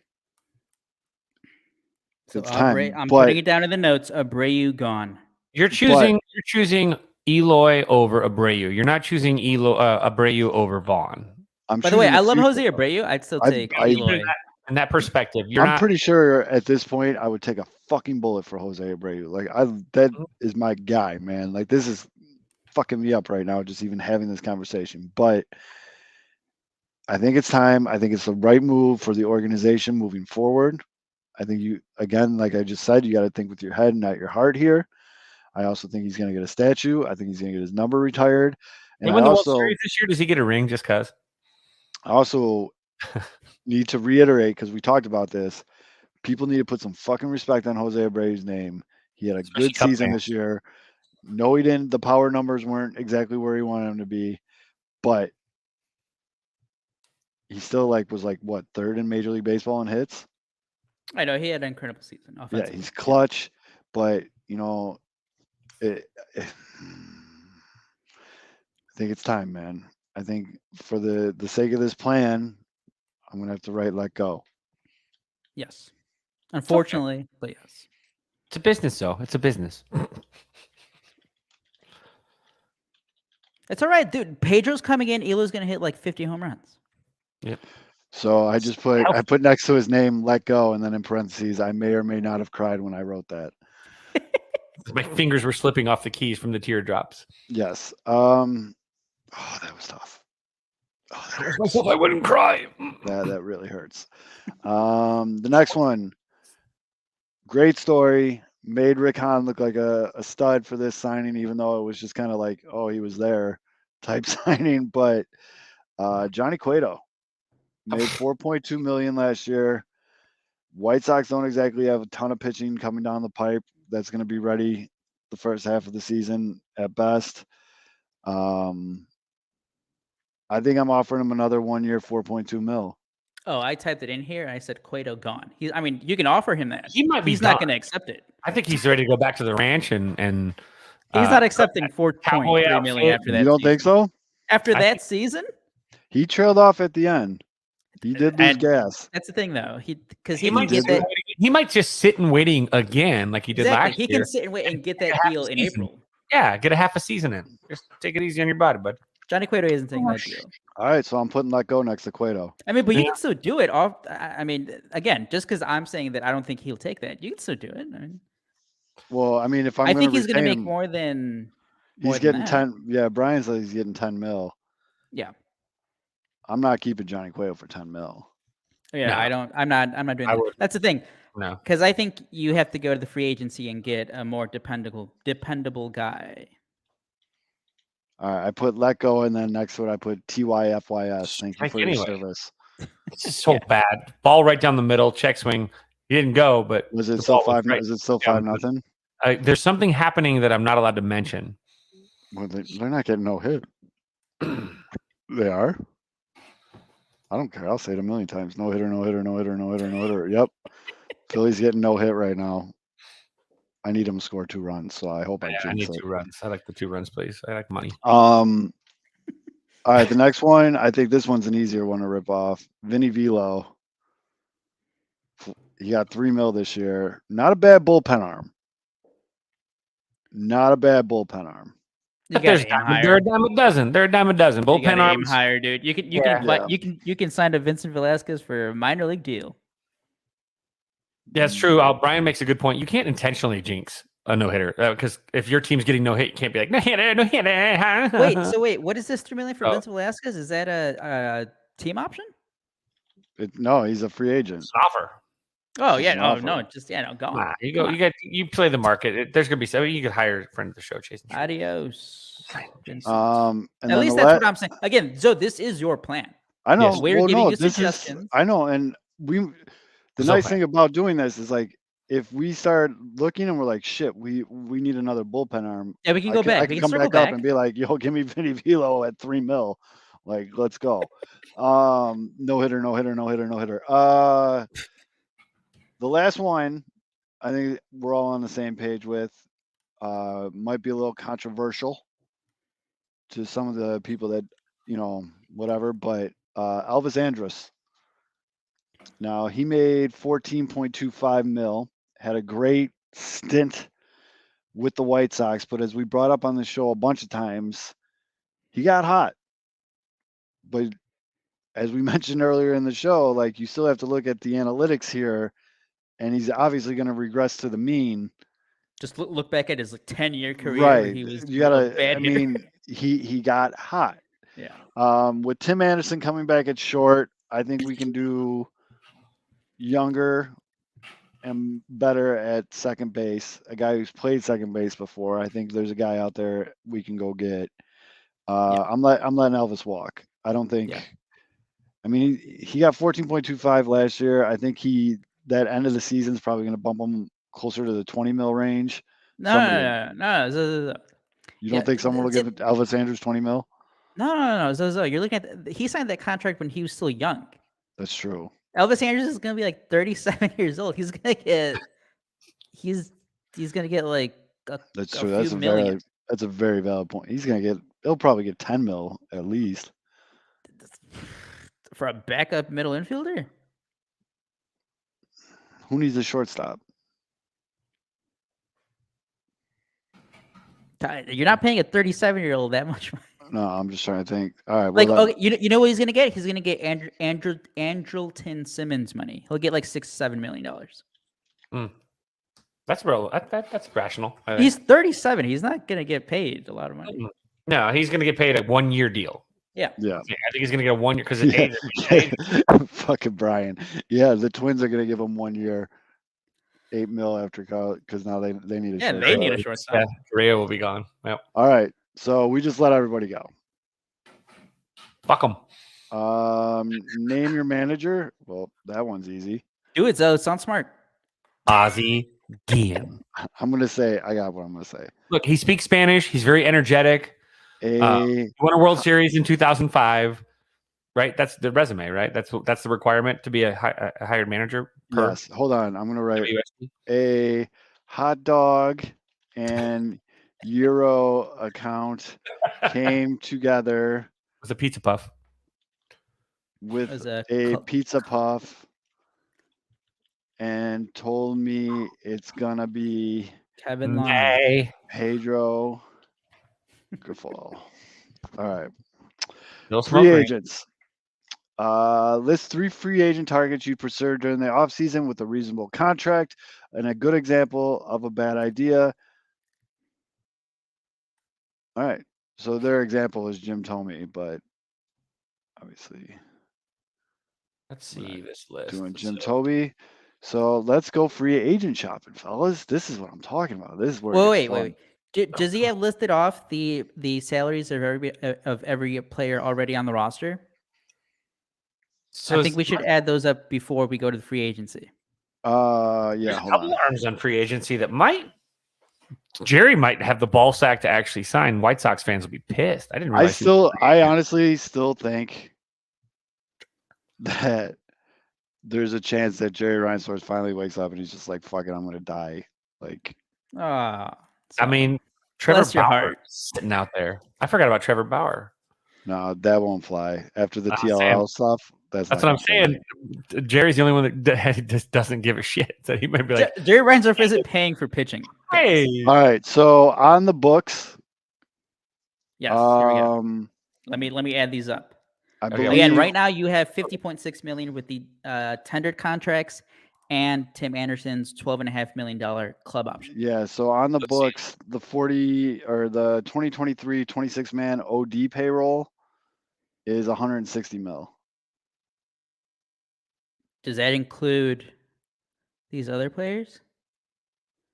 Well, 'Cause I have some bad news for you if it does. yeah, hold on. No, That's go player by player. Go total. player by player. What's the All total right. at? I'm trying Because to- if it's 160 plus 50.6, that's already 210. Yeah, well, okay, so you're on the books for Lance Lynn for 18.5. Okay, 18.5. All right. You got Grandal for 18.25. Alrighty. You got Yohan Moncada for 17.8. Okay. You got Liam Hendricks for 14.3. We already talked about Tim Lucas. We already talked about. You got Aloy for 10.3. Ooh, good value, I think. Yeah, Okay. it's really good value. Very good value. We already talked about AJ Pollock. Yep. Luis Robert for 9.5. Oh, very good value. Yeah, very good. Good job, Rick. Just get these guys on the field. Well, let's not toot that horn too loud because you have Joe Kelly for 9 million. All right. Proud about it. Yep. They can't all hit though. Kendall Graveman for 8 million. Okay. I mean, that was solid. Larry Legend for 5.5. Okay, not so great. Not great at all. We already talked about Dylan Cease. Yep. Aaron Bummer for 3.75. All right. If you can stay healthy, that's just good value. Jake Dakeman for 3.5. The Deke man. All right. Boy, he And wore. then He's we 35. we Wow. let Josh Harrison go. So that's it. Oh my God, this is perfect. Because you know what the number I just got? If all these numbers are accurate, Mhm. 169 million. Nice. So Nice. you have 21 million to work with about. But like, what's Andrew Vaughn making? What's Garrett Crochet Oh, making? I think those guys are still pre-arb. So I think those are 700. league minimums. Oh 700. yeah. It's not even like on this. Yeah, no, it's whatever the league minimum is because those Yeah. guys haven't reached. Andrew those Vaughn is officially. getting $715,000, I believe. There you go. Same with Gavin. So how Sheets. many of those guys are there though? Ooh, All right, you have to so look at let's that. talk about that. So you got Matt Foster, All right, Garrett Crochet, that's 2, Andrew Vaughn, 3, Crochet's not even on this list of the players. Jimmy Lambert, 4, Gavin Sheets, 5. Oh, is he okay? 5, Sebi Savala. 6 guys. I mean, That's another 4.2 million, or like a right, almost that's what I'm 5 million. saying. And then I mean, obviously we're gonna have to pay like Romy Gonzalez. League minimum, yeah. Great, Yeah. 700,000. So that's Uh, 7 times what? Like 6 players? But the Let's add- adjusted salary, what does that entail? Because Carlos Perez's adjusted salary was 69,000. It's because he was obviously making minor league money, and then he came up to the big leagues. Oh, So you gotcha. get prorated. I feel the like we're minimum fucking of the something up here. No, this All right, is team 2023 team payrolls. With everything, well, they had it at Sportcheck has it at 149.5. Did but they that's add not Tim Anderson? That's not including like, That I don't think that includes the arbitration. yeah. So fuck. So let's just go with where. That's fine. We'll go with 169. Yeah, if someone wants to fight me over math, Because that's the thing. The difference is going to be like another it's going to be less than 10 million. So it's fine. It's fine.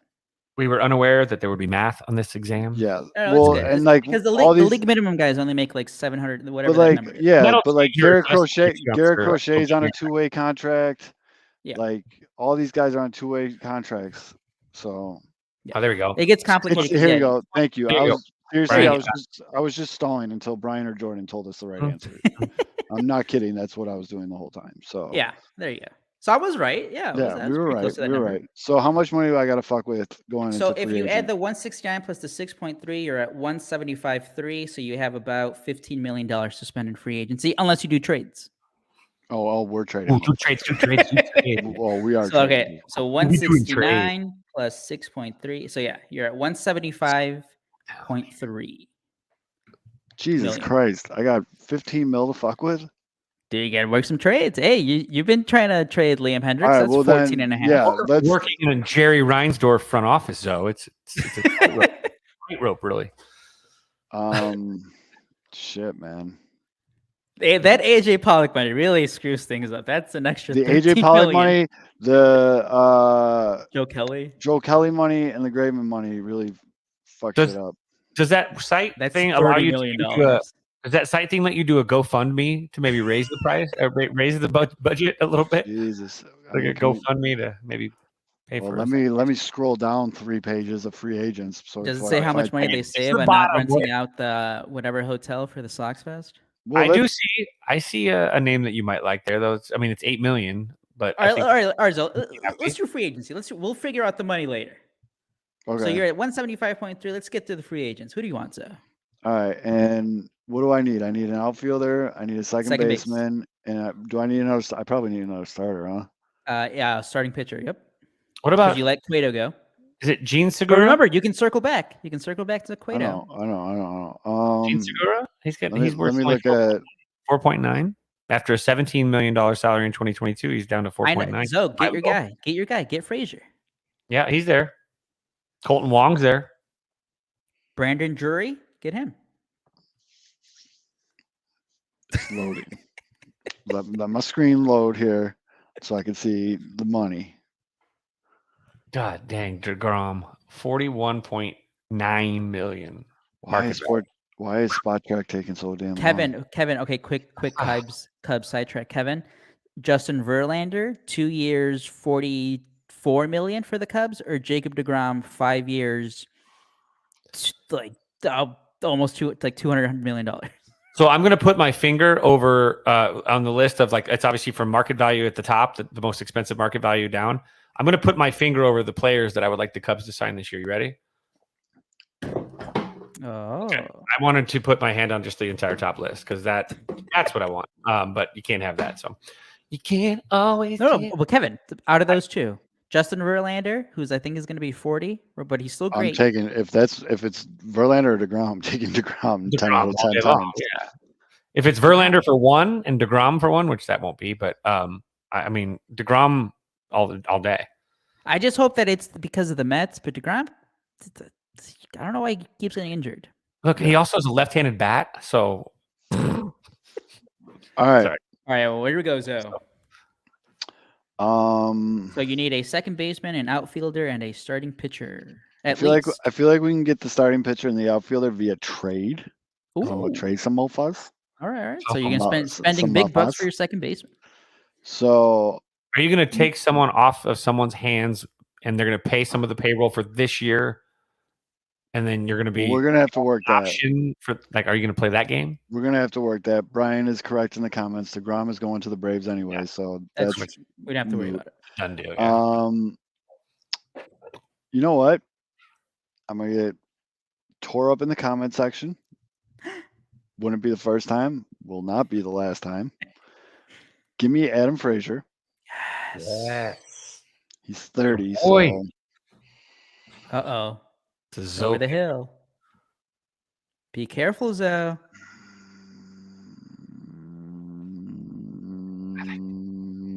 2 years. Oh, I don't know if that's gonna get it done, but okay. I mean, he might want. Okay. 2 years, 2 years. What if he wants? Yeah, what if 20 he wants 3? Yeah, I was gonna say, what if he wants 3 for 30? I'm gonna tell you right now, the way that Mariners team is shaping up, I don't see him leaving the Emerald City. That's why you have to overpay, Zoe. You get him out of there. If you want him that bad. That's gotta be your problem. You get out there and you find that fucking dog. Find that fucking dog. They say his market value is 10. Yeah, I mean, Kevin, I think that's a solid 3 for 30. 3 for 30, I thought was a fair guarantee. Maybe get some escalators in there too. Maybe an option here. Throw some of those Machado options in there. He's a lefty bat, but Colton Wong is $4 million a year cheaper. Yeah, And that's the guy I like for you guys. Great defensively. Power Great. numbers up this past year. We need that. 4 for 30? No, 3 for 29. Danny fucking Burgers. Yes. Oh no, now that's gonna be in my head. Oh no, Zoe! I thought you said he had a comeback year. What happened? No, he had come back second half. He Oh, had an okay. absolute dog shit first half of the year. I mean, if you're doing this, just trade for Nick Madrigal. Jeez, save the money. All right. I guess let's do what all the cool kids are doing. Give me Colt. Wait, but didn't Drury play second base a lot? Yes, Zoe. That's what I brought him up to you. Yeah, you did. And Get Drury, because he hits tanks. he does sometimes. hit tanks. But How- it's his only year that he's been good. He'll be I have cheap. to I have to be though. fair. I have to point out the positives and negatives. He'll be cheap though. He He plays. will. How often did he play second base? Oh, let's look that up. I know he was with the Reds. He was like a utility guy. He was playing all over. Let's see. This is who? Sorry. Brandon Drury. Drury. Oh, Jury. Yeah. And then you can do shirts Finding Drury. I mean, this is my guy. Drury Lane Theater. Brandon Drury. Saying Drury is going to be hard once you have like Drury. yeah, like Brandon Drury. He's Drury. played 192 games at second base. There you go. I just don't want to do Colton Wong because I feel like fucking Ev- everyone's doing Colton Wong. It makes sense, and I want that very clear. Like, I have no problem with them signing Colton Wong. I'm taking Brandon Drury at second base. All right, beautiful. How much though? Let me write it in first here. Brandon Drury, solid. A little of a risk, but maybe it pays off. Yep, give me Brandon Drury. He hits nukes. Danny. Fucking Oh, Danny More than fucking Shake Shack. Shack straight to that dugout. It's a Drury. How old is he? Padres pitch is shitting bricks right now. Why? Cause Danny fucking Burgers is up and back. Guy just ordered Shake Shack straight to the dugout. You know what I just thought of though? We need Danny Mendick back because you can just like do that audio for Danny Mendick. I will too, because I laugh. Sold us on Danny. Bring Danny. Let's go.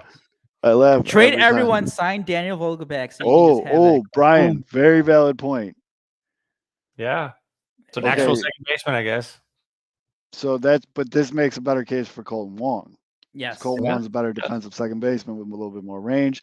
But because everybody else did Colton Wong, fuck it. We're going with Brandon Drury.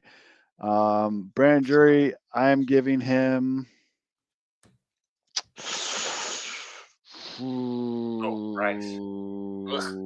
And defensively, if he's bad, you can just put Larry Garcia in there.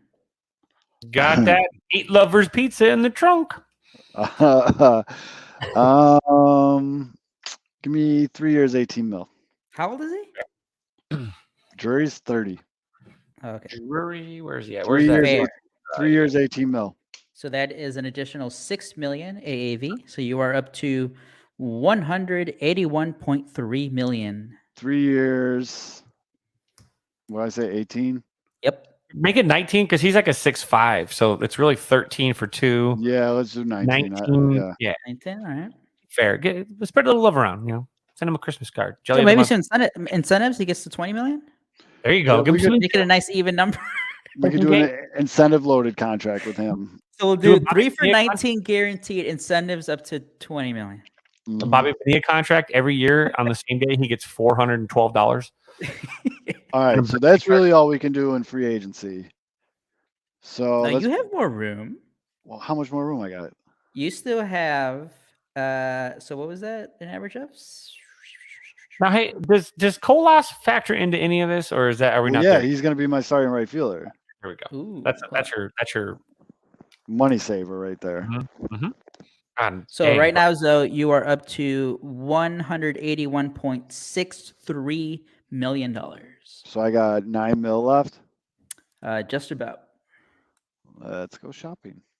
Are we gonna really? Is this really gonna happen in this World Series game? Like we are now. What inning We are is it? now in the violet hour in the bottom of the 7th with 2 outs, still Oh, going. boy. I mean, and they're in the bullpen now. It's Abreu's on now, so it's a whole new Well, look. I think they did. I think it was this exact same starting pitcher, Christian Javier, who did it against the Yankees, and it was also with the bullpen guys at the end. Why are you so old, Michael Brantley? age. No, time. he's an injured, coming off Yeah, injury. no, I'm not doing that. You already have enough DHs though. Come on. Oh yeah, well, let's do a trade first because this is gonna free up a lot of shit. do some Okay. violence. Let's do Okay, some okay. violence. Do some So murder. we're trading Liam Hendricks. Oh Doesn't- wow. My God, that's right down the middle. All right, Liam Sorry. Hendricks gone. So that's minus what? Minus 14. Oh wait, no. Who are you trading for? Who are you trading for? What can we get for a Liam Hendricks? You think? Well, the Dodgers. Dodgers could probably need a closer because obviously they tried Craig Kimbrell and that Yeah, didn't work who out. needs closers? Can I look who has the shittiest closers last year? The Phillies. The Phillies still need a closer because they really weren't set on that either. Who else? The Cubs. Cubs could use a closer. The Brewers. I don't know what they're gonna do with Taylor Rogers, but obviously they kind of fell apart after the second half and they traded away Josh Hader. Hater. What Haters. can I get off the? Let's look at Milwaukee, Which is Algonquin for the good land. the good land. Let's see. else? God damn, Sport Trek, get your site up. I can't wait to see the umpire grade tomorrow. 'cause, Well, Christian no- Yelich is making 26. Yelich is making 26 mil. You don't want that. Freddie Peralta is making 3.5. They're not trading him.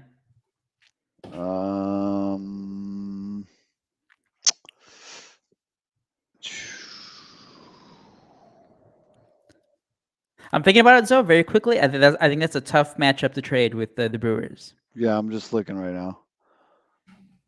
Sport Check is the slowest site ever. This site fucking blows. Everyone's dude. on there right now. They're all looking at the free agents. Who else needs a closer? Did we say Dodgers? Let's look at the Dodgers, Dodgers. Phillies, maybe the Danny fucking Burgers. Look at the San Mets. The Diego Mets might already- need a closer too if Diaz walks. Yeah, the Mets. Mets might be a good one. Yumper, this has been addressed. I know I look like a fucking albino. So how much am I shedding with him? I'm shedding. I think it's like 14 something. Look at that. Look at strike two. Ugh, woof. And that's to go along with strike one on a previous at bat that was in the same spot. That's just terrible. Terrible. Liam Hendricks is at, for 2023, 14.33 million. So let me subtract that away. And who are you trading? Or who are you getting? I mean, Yeah, hold on. I'm minus 14.33. So you're back down to 167. But obviously you're going to add on money depending on who you trade for. right. Who else would need a closer? The who was closing out games for the Braves? Kenley Jansen? Yeah, Yeah. towards the end. I'm trying to think of like contenders who don't. It's the Dodgers, Phillies, the Mariners had C. That one guy, C something. Ooh. Houston has Presley. Ouch, he called you powder. That's just... Oh, the Yankees. Oh wait, no, they had that one guy, Clay Holmes, right? He was closing out games. The Red Sox? Who was closing out games for the Red Sox? They suck. Do they need a closer? Who do I want off the Red Sox though? McGuire, get him back. Um. Bring him back. Archie's come back. Kike Hernandez. So Jordan Lezos, he said, sneak peek into one of my potential trades for my plan. Hendricks for Danny Jansen in Toronto. Still working it out though. I got through like 6 plans before I go through like 6 plans before I decide. All right. Well, some of us don't have that fucking. So luck, do dude. we. So do we, Jordan. We're gonna be here for 6 hours. Yeah, strap it in, bud. What do you think is gonna be This like? is Plan 1A. Yeah. So we've got 3 more actual I don't This know. is where a this rough settings are on this draft. thing. there's the game scripts. Matt Nagy beat you. God damn it, Spot Track. Can we go fund me Spot Track? Use your phone, so that's what I've been doing. That's why I keep looking down. Question you again. What are you looking for? What number? No, I'm looking for a dance partner here. Oh, so I think we're okay. So Kevin, look at the Red Sox roster. Maybe if I kill some of these tabs. From Boston. Let's see here. Because yeah, there's no one on. I mean, Do you like Kike Hernandez at all? I know he's on the Red Sox. He's making like 10 mil. Plays the outfield, second base. Yeah, it's actually not loading for me either. So it is I think everyone's just on it right now, guys. Everyone's like, dude, let's check out the Red Sox. Everyone's doing their White Sox offseason plan. That's what it is. Yeah, we kind of picked a bad. Go on your phones. It's been loading fast on the phone. All right. All right. So let's see here. You can't. That one's interesting with Toronto, but don't they have a guy closing games for him? So I don't think we're gonna get that over to. No, not a chance. Doesn't feel like that's in the Cads. The Giants, maybe? Do they need a closer? Do they have a closer? They might not close. I keep hearing Mike Judge to the Giants, by the way. That keeps popping What about up. Aaron?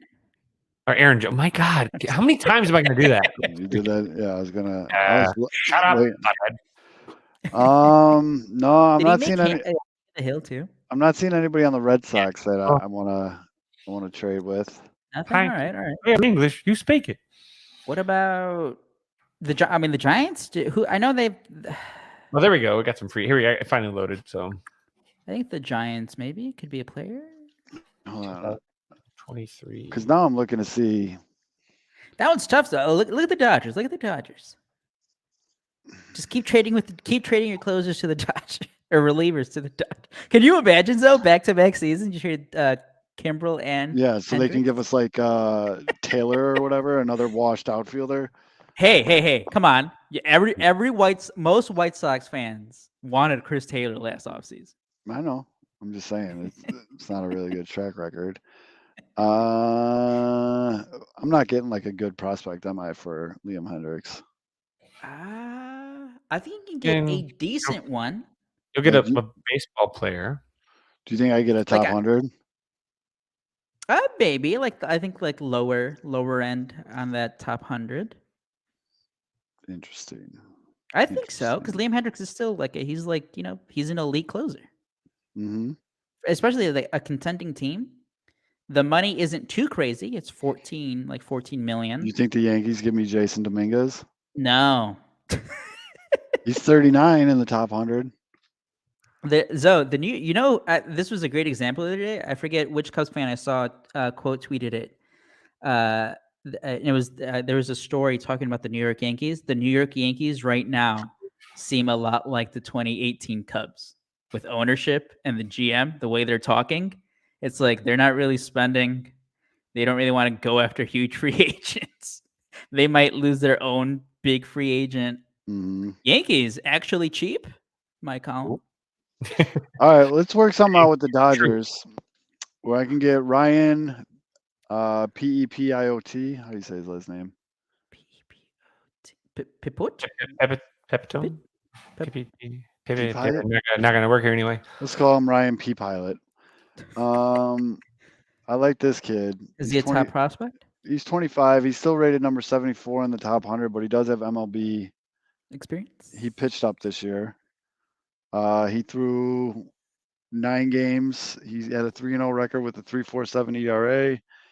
Oh, fuck, dude. Thought I was being cool and unique. You wanted to be different. Like everyone else. Conformists. So just pick a different guy. Pick a different guy. Pepio, maybe? Pepio? I don't know. Hard fastball, best changeup of the mind. That's a good move right there. Yeah. Brian, did you trade for him 1-1? I don't know, but this would be a great, because then that's your 5th starter. Straight up, yeah. There you go. Yeah. We should probably just bring up Tanner McDougal, but yeah, fine. He's got some work to do. He's got some work to do. He does have lots of work to do. Liam Hendricks to the Dodgers for Ryan P. Pilot. PPO. And that's like a league minimum, right? League minimum guy. Pepito. Yeah, he's like an arb dude. He's their number 6 prospect. He pitched up in the MLB this year. Apparently, he's got a money-ass changeup to go with a hard fastball. There you go. Get cats. He's got a 70 grade fastball, 50 grade slider, 75 grade changeup, 45 grade control. Overall 55. What did he do in his pro So 3.47 ERA in 9 games. He started 7 of the 9 with a 3.0 win-loss record. Gave up 26 hits, 6 home runs, 27 walks, 42 Ks. Opponents were hitting 200 against him with a 1.46 whip. And then his ground outs. The cool whip. Yeah, I fucks with this guy, and he's got a pretty Yeah. good. He's got pretty good flow. He's got the hair going, so that's league minimum, baby. There you Does go. this put So Crochet in your closer role then? Raylo. Raylo? Okay. I think it's a Raylo Crochet. Did you let him compete at least for it? Because Yeah, I'm I hearing think good things about him at the pitch lab in Arizona. Freaking solid. So he could be coming back with a big venture. That could be almost like a free agent, someone that you didn't have that will now factor into the equation and will not really affect payroll like in any way, shape, or form. All right, so there you go. You got a 2 for 1 there. You shredded 14 million there, and you added your 5th starter. Yep. Good. So you're right now you're a little over $168 million on your payroll. How much? Just over 168. So you have like about 30? 22 million in leeway here. All right, so now we're trading Gavin Sheets. Okay, league minimum guy. Gavin Sheets and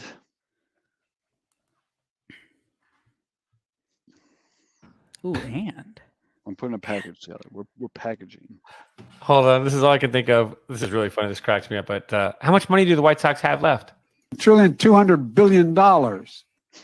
Over $1.2 billion. That's how much the Bears cap space is. How much the Bears cap space is. Yeah, that was one of the funniest tweets I saw yesterday. That was pretty good. So hard.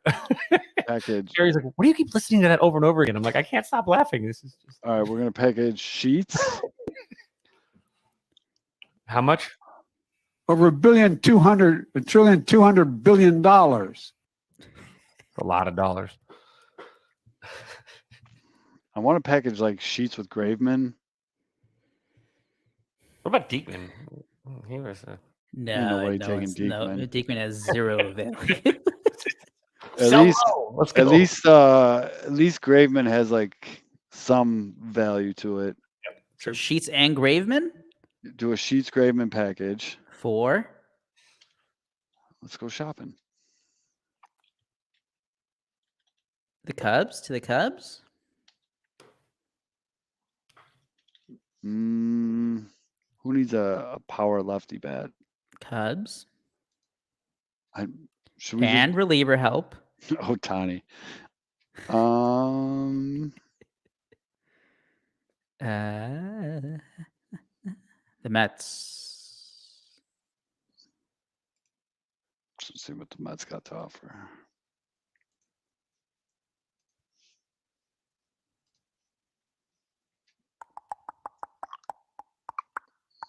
The Sox do need a power lefty bat. But if I'm saving all this money, I can go buy one. Josh Bell. Was this kid good? Ooh, not good. Well, that's the thing. You're not gonna really get a lot for. No, I'm in prospects right now. Yeah, like you're not getting it anywhere close to a top 100 guy. No, I just want to trade Gavin Sheets. All right, we'll scratch that for right now. Scratch. We'll table that for right now.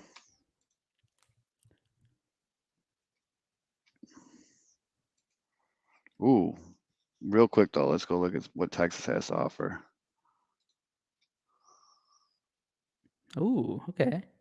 So Shout out Jordan with the Texas is planning to compete and usually likes their sinker guys. So Texas got a pretty good farm system. Bring Marcus Simeon back home. I'm just kidding. Give me Kumar Rocker. Who was the other guy that they also? It was the Leiter, right? Jack Leiter. Yep. Yeah, they got that Josh Young kid, Jung, J-U-N-G. Yeah, Jace Jack Leiter. They got that Evan Carter kid. Rucker. Kumar Rocker. They're stacked in there. What's this kid doing for me right now? Is he Bring Cousins? back Dane Dunning? They got a kid named Aaron Zavala. Okay, the Z connection to it. Yeah, he's an outfielder. Bats lefty. 45 grade power, not loving that. 55 grade hit, overall 50 grade. I mean, it's decent. Don't hate it. Don't hate it. What is he ranked in their system? He is their 11th prospect. Okay. And who would this be for? Sheets and Graven, or Sheets, or just Graven? See, that's the thing, though. If you trade Graven, then you have to get a reliever. It's true. It's true. Let's table that. Let's table that. Let's table that. So how much do I have left now?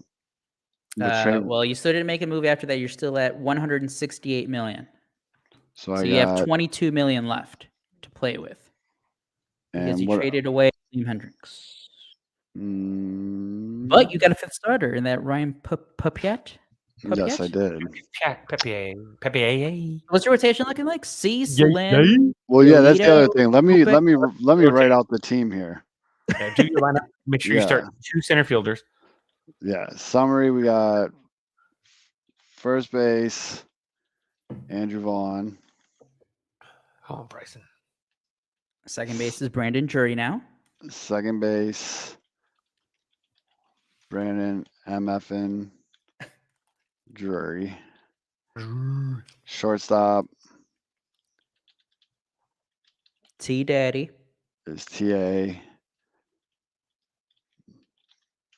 Third base is Mancada. Left field is Pollock. Center field is Robert Suckett Beefloaf.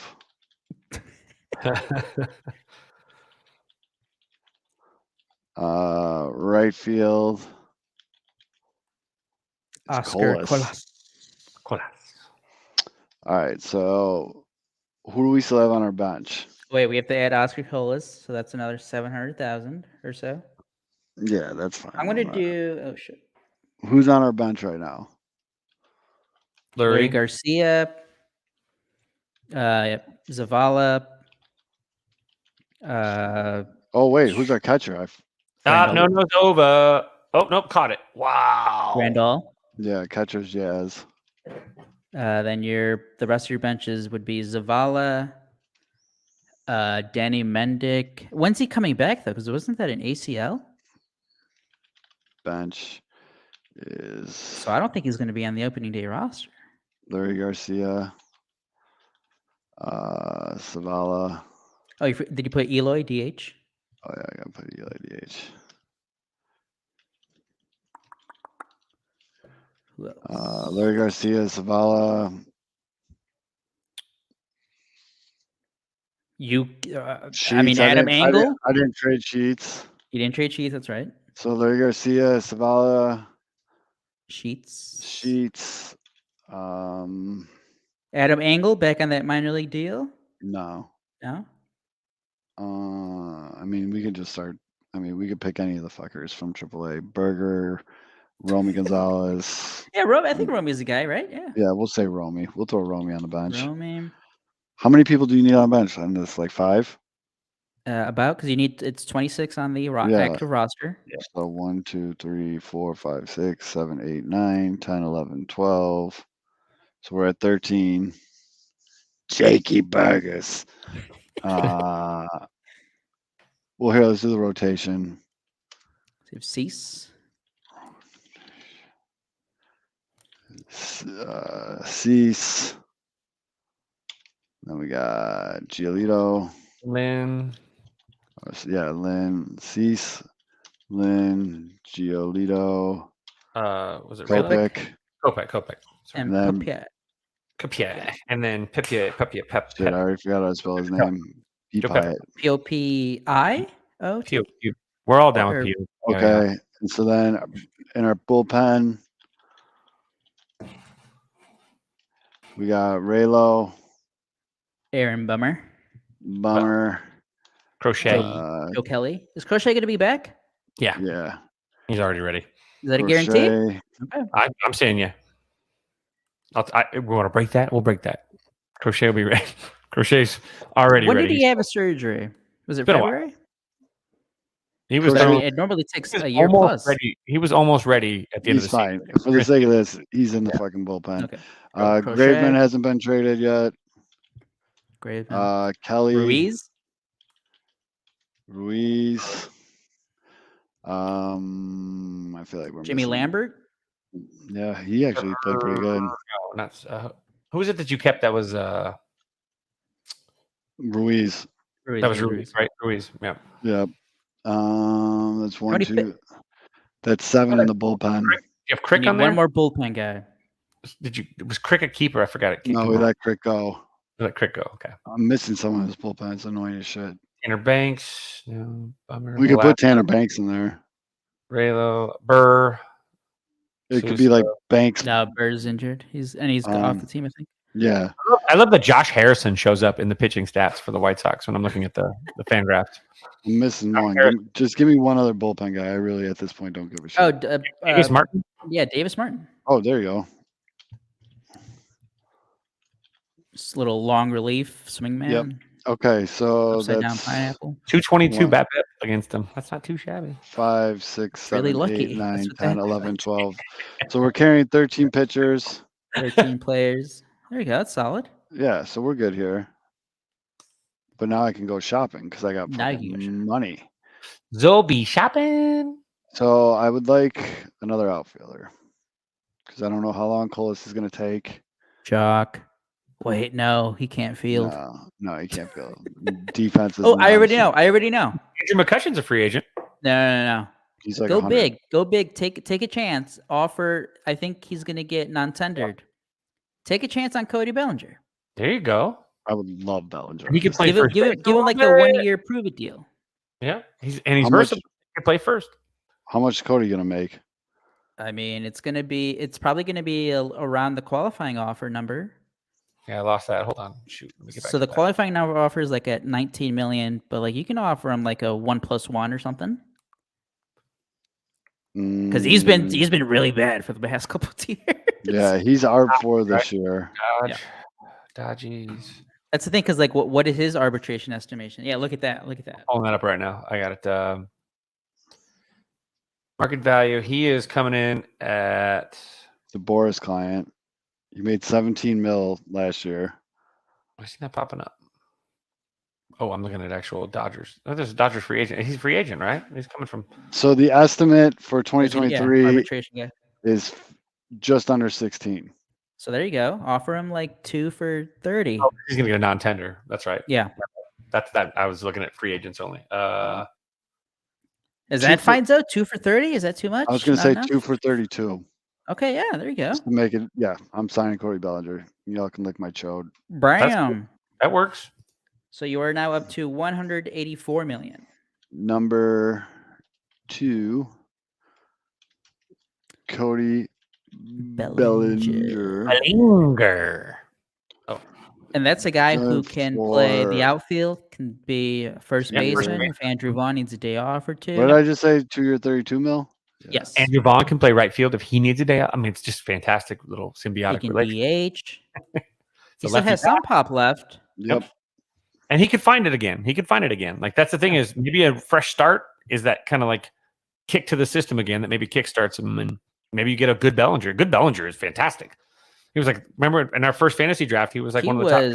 He was like the pick. He just fell off. He won MVP like in 2019 or something? Yep. Yeah, I mean, he just fell off like Yep. it was a fast drop. I like that one, Zoe. That one's a good gamble. That's a good gamble. That's like the one where like you can get burned, but you have to take gamble sometime. You got to take gambles sometimes. Honestly, I'd offer him a little more just to get him to prime because he's probably. I mean, there's going to be other teams trying to get him too. I'd go up to like 18, 19 a year. No, I like the 2-year, 32. I think that Right. gets them. So I wrote Cody Bellinger for 2-year, 32 million. And then in the reasoning, I put everything you are about to say, I am fully aware of. I think this will pay off. Let me live, God damn it. So Well, what do you think the Hey, look, negatives are? Cody Bellinger is not Jock Peters. he had a shitty year. He had a down That's year. true. He Yeah, had 2 a years. down year. You can Yeah. still. That's the thing, though. Like, if you just do the comparison with him and Jock, like Jock, yes, he's been fairly consistent. except for like the down 2021 with the Cubs, and he wasn't all that great with the Braves until the postseason. But you at least know that Cody Bellinger can field the ball. You can't really say the same about Jock Peterson. You're right. Right. You're right. Mm-hmm.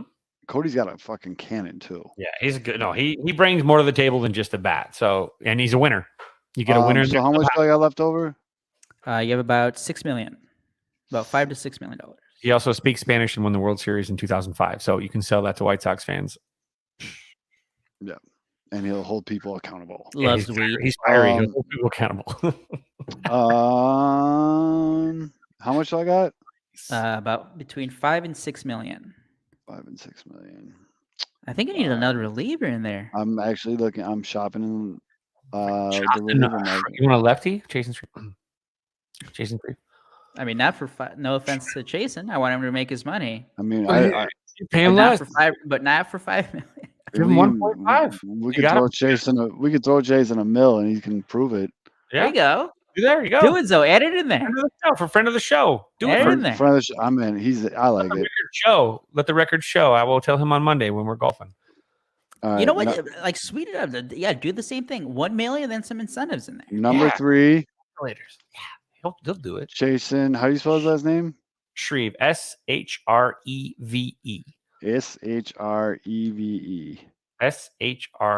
Shreve. For 1 year, 1 million. That's how you Bam. spell deal. And then you And have about $5 million to play with at the trade deadline. Yep. And as his press secretary, I would say, I'm kidding. He could base run for you if you need a little bit of help in a pinch. I put friend of the show signing. Yep. Total bias. It's fine. So read off the what is it? Read off the rosters though. All right, so we got Yaz catching, Andrew Vaughn at first base, Brandon motherfucking Drury at second base, Oh. TA at short, Moncada at third, Pollock in left field, center field we got Robert, right field we have a Colas/Bellinger situation there. You know, if Colas isn't ready, right, whatever. DH we have Eloy, benches Larry Garcia, Sevy Zavala, Sheets, and Romy. He's a guy. Our rotation is Cease, Lynn, Giolito, Kopech, and Peapot. The bullpen is Raylo, Bummer, Crochet, Graveman, Kelly, Ruiz, Lambert, and Davis Martin. We got Chasen. And Chasen. God, I'm telling Well, you. no, well, he would have to replace one of the last few guys, but yeah. We'll take Make him earn it. Make that take out bastard. Lambert. Alrighty. Put in And then you still have Chasen. about $5 million left. So obviously the big moves is deadline big move. moves. You're moving on from Jose Abreu. You're trading Liam Hendricks. You're adding Cody Bellinger and Brandon Drury. You are making Raylo the closer. And yeah. Oh, and then you got your new fifth starter in Peapot. Peapot. Poirot. What's that guy's first name? Ryan? I'm just going to call him Ryan. Yeah, right guy. Chief, Bub, Bro, something. Not Peapot. That's just harsh. All right. I think that's it. We're We in. just picked the White Sox. Did we? I There think- you go. Let's go. Submit post. It's People. submitted. Peep away. Okay, now looking at it, Zoe, fresh thoughts. What do you think is going to be the biggest criticism of your plan? Bellinger. I think it's going to be trading away Liam Hendricks. Ooh. That's not as crazy. I mean, You I are understand- giving the closer jobs to someone who's never done it.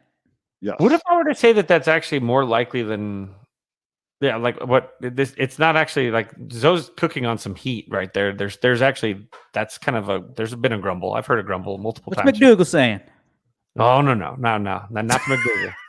This one comes from just White Sox. The White Sox people that know people. They Holy say What's Shit, Shane Roden saying? He's He's- got the no-hitter in the ninth? yeah, we're here. We're going into the bottom of the ninth with the no hitter. We can't go off the air until this is You have to go. obviously Yeah. over. But Jesus we're Christ. talking about Peepo a little. Put Peepo away. I mean, if the People- Astros want to like throw up, let's say 3 runs in the ninth, just I just need 2 from the Astro or for the Phillies though. I did the both teams will score 2 runs or more. Oh, So- I mean, right now the Phillies are just looking for a hit. yeah. I mean, if both teams, if the Phillies can muster some Trying runs, for 1. Yeah, Let me throw this on here. I mean, but good. I mean, this is going to be a 7-game series. I mean, I've been Good, saying it all good along. call, by the way, guys. Because I thought I was telling a couple of buddies earlier in the day. This series has gone back and forth a lot more than I thought. I thought like that first game when Houston went up 5-0, like that's exactly. I just thought they were just gonna run over the Phillies, but man, the Phillies, great fight, great for them, man, great Yeah, for them and because they came back immediately in that game, stole it, took it when they went back. That crowd in Philadelphia is insane. Yeah. Love to see that too. Good for the Phillies.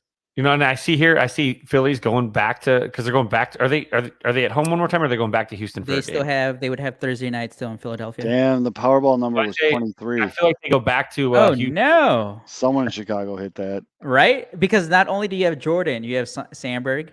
Oh It's yeah. 2, 11, 22, 35, 60, 23. 2, 11, 22. Oh, someone did that math. The 2 times 11 get to 22. Oh yeah. Well, if you listen to this show and you won, and let me hold $1 million. That's cool. Yeah, I'll take a few. But I'll I make it think- easier for you guys. Just give me like $500,000. I'm not greedy. It's fine. I I think Houston's gonna. I think Phillies take tomorrow or the next one, and I think that Houston goes back, makes it a game 7, and then we get Phillies in 7. Who I was completely out of it Wednesday night. Who started for the Phillies? Was it Syndergaard? No, he got skipped because of the rain delay. Okay, so who was it then? It was Ranger. Was it Nola? Mark. No. No, not Mark. Ranger. Ranger. Yeah, Ranger. No, he pitched game 3. McCullers. No, that was Houston. Who pitched for Philly game 4? Tonight. Oh, Suarez. No, Ranger Suarez pitched game 3, didn't he? Oh, you mean tonight? Who pitched tonight? Yeah, who pitched tonight? Oh, tonight was Nola. Nola. Nola. Yeah. Yeah, he had. I heard, and then I I was guess very confused about yeah. that circle we just ran around. I heard after the fact that after his last start, Zach Wheeler might be a little injured. That's a little worrying. His fastball wasn't as hard. Well, That's a that's concern. worrying. And then also, homeboy for the Astros Oh, McCullers. got We're gonna get- shelled, but they're saying he was tipping his pitches. And if that's true, as White Sox fans know, like that's not a 1-game fix. Like that's a pretty big mental hurdle Off-season fix. for a guy to get over, as we saw with Liam Hendricks. Like, And Yu Darvish. Like a lot of guys. so both these teams could be down a pivotal starter. Here's me. I'm going to call it. Marsh is going to get a walk, and then Schwarber is going to leave the yard. I hope that's correct. By the way, shout out to the Cubs fans who were being very sarcastic earlier in the season when I just pointed out that Kyle Schwarber had more home runs than the entire Cubs outfield combined. Oh. Had one guy reply to me, be like, I love Petty Aldo. "Oh, I was going down the rabbit hole because I think I quote tweeted this guy since from June." But he's only hitting 209. The Cubs moved away from that. They're contact-oriented team now. Enjoy your home runs, though. Jeez, Pete. And I'm like, oh man, I'm like, you know what? I could have gone a lot harsher, but I didn't. All I said was like, I'm sure the Phillies fans are really enjoying the home runs right now. Oh shit! I am too, kind of. But again, a reminder to Cubs fans: Kyle Schwarber was let go, non-tendered. The Cubs didn't get anything for him. Yep. Because he was going to make about $8 million in 2021. But you're going to say that, and you can do an experiment tonight, Aldo, too. Type that and watch how many dudes jump in your mentions and are like, it's core, it's not getting it done. It's so on like brand. I can't remember who it was. Joe, what's his name last night? What's his name? Yeah, the Joe Ostrowski? No, that's the only Joe I know. I don't know who. Hold on, I'll pull it up here real quick. Joe Cowley. Wait. Part of the Cubs. The Cubs. Oh, they pulled the pitcher. Presley's out there pitching. Oh yeah, no, Javier hasn't been out there for a while. Oh, I didn't know. I've been doing a podcast. I haven't been paying attention. Joe is it Kilgallen? He said, if I'm a Cubs fan, he says, but damn it, this will always sting. In the 2 years since he's been in the All-Star, in the 2 years since he was DFA'd, he's been on the All-Star team twice, led the NL in homers, and is now in the World Series. And then And of course, I make the joke. I'm like, immediately check the replies for the "There's always one" and who that is that night, and there it is. You got, and it's funny. I was never a big Schwarber fan. I think he has improved as a hitter and has a good eye at the plate, but still doesn't hit other than that. What doesn't make sense? I think Ian Happ has developed into a way better player all around. That was also another conversation. The DH exists, guy. Yeah, global DH now. The DH exists. Global. Kyle Schwarber, stick him at fucking first base because I'm sure he can handle a ground ball better than Frank fucking Schwindel. You can still play him in left field. Maybe that would have stunted the defensive growth of Ian Happ. But you know what's also good? Hitting a lot of home runs. Like, I don't get why there's such adverse reaction to he only hits home runs. Like, it's a bad thing. Didn't he lead the National League? Yes. He had 43 home runs. No, don't worry about it, because at baseball guy Ryan, who I have muted, but I'm going to open up his comment for comedic purposes, totally collapsed in August of 2019, despite getting Castellanos, who absolutely went off in all caps. Then in 2020, they get swept by Miami. 2021 fell apart before the deadline. That Cubs team brought some great memories, but you got to move the hell on. I think those guys combined for a 7 WAR in 2022. No, because Schwarber, he was literally talking about Schwarber. Yeah, and they bring up the core for no reason. Right. That's the other thing. I get it, because again, the core, whatever, they did fall apart at the end of 2021, but again, they were also fucking kneecapped when they got Jake Arrieta as their number 2 fucking pitcher. Yeah, when the minute they traded their ace, that was it. It was over. They were already tapped out. They hung on for like 3 months. They were in first place, and then it was out of gas. And I think we kind of had we had not that in-depth conversation about it, Kevin, like just the aftermath of what happened from the summer 2021. And, I've come to grips with it. It just, the entire situation, like the contracts, it was just all terrible timing because guys were coming off down years, and then just contract negotiations broke down and they never really got started. Fine. I'm over it. Yeah. But this is all after the fact, because this is still after 2021. This is going into 2022. I get it. You don't want to offer the big money to Javier Baez because you think he's a liability soon? Cool. Okay. Fair. Anthony Rizzo, bad back, aging, had a couple down seasons. Okay, fine. I get it. Chris Bryant, same thing. Injury stuff. Not all his fault, but he's missed some time. You weren't going to match the Rockies, so that's fine. Kyle Schwarber is perfectly reasonable at what he got. Yeah. The Cubs needed a left-handed batter who can hit home runs because literally there's no one on the team who comes close to his power production. And the DH is coming. Everybody was freaking mother. The DH has been there. The DH has been since 2020. But there was a lot of excuse like, oh, he can't play the outfield. But no, doesn't have to. Doesn't first base. Stick it at first base. Now. The entire Schwarber saga, and yes, he was a guy who did underperform because the expectations were stupid. Like, that is the one thing that Theo Epstein did because he loved him. That was his guy. That was his out of left field pick. And like him saying that this guy was going to be like a 300 hitter. Those were just unfair expectations. Yep. But Kyle Schwarber is still a guy you want on your team. Because the one thing that, and again, I've said this like 1,000 times, and I'll keep saying it. It doesn't matter if you don't like the style of play that MLB is in right now, but you have to hit home runs to win. You don't just throw away a guy who really does that really well. And that's what Kyle Schwarber does. He hits home runs. I'm still annoyed. He's battling at the plate right now in a 2-2 count. And even more so, he should bunt against the shift. And we talked about it on the show, even when in 2019 or whatever it was, when he was really running hot before he had that little drop off.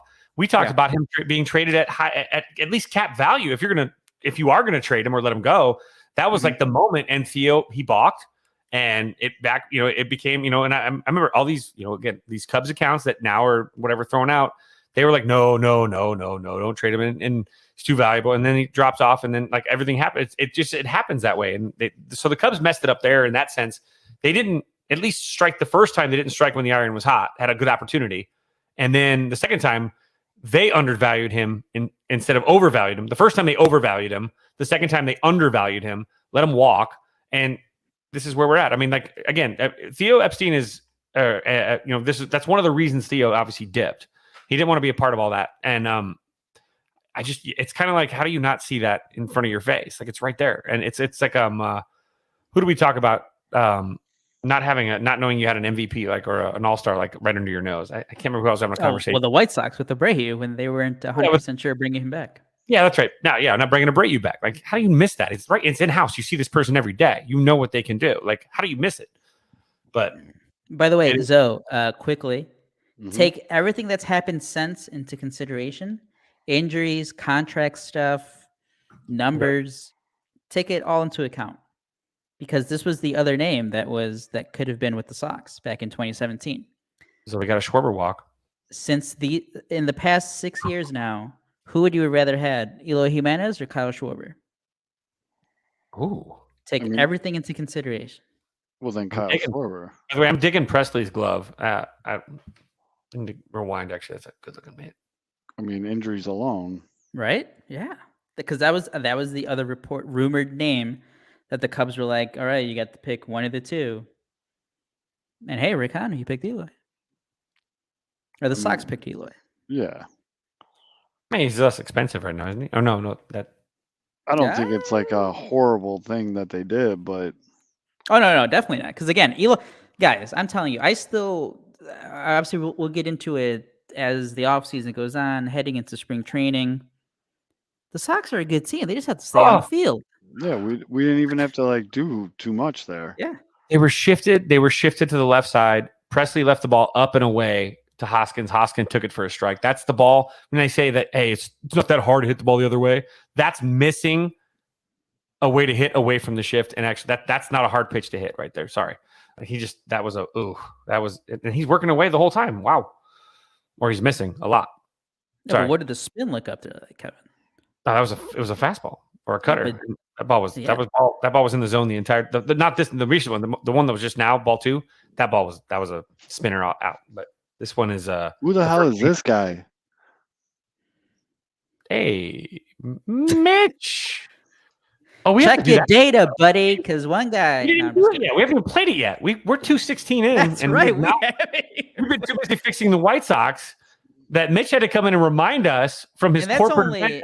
He's shilling for the man. That first plan, that was only plan 1 of 6. Yeah, we're just we're just getting started. This is like the first episode of Rich, jump the Rings of Power. There you go.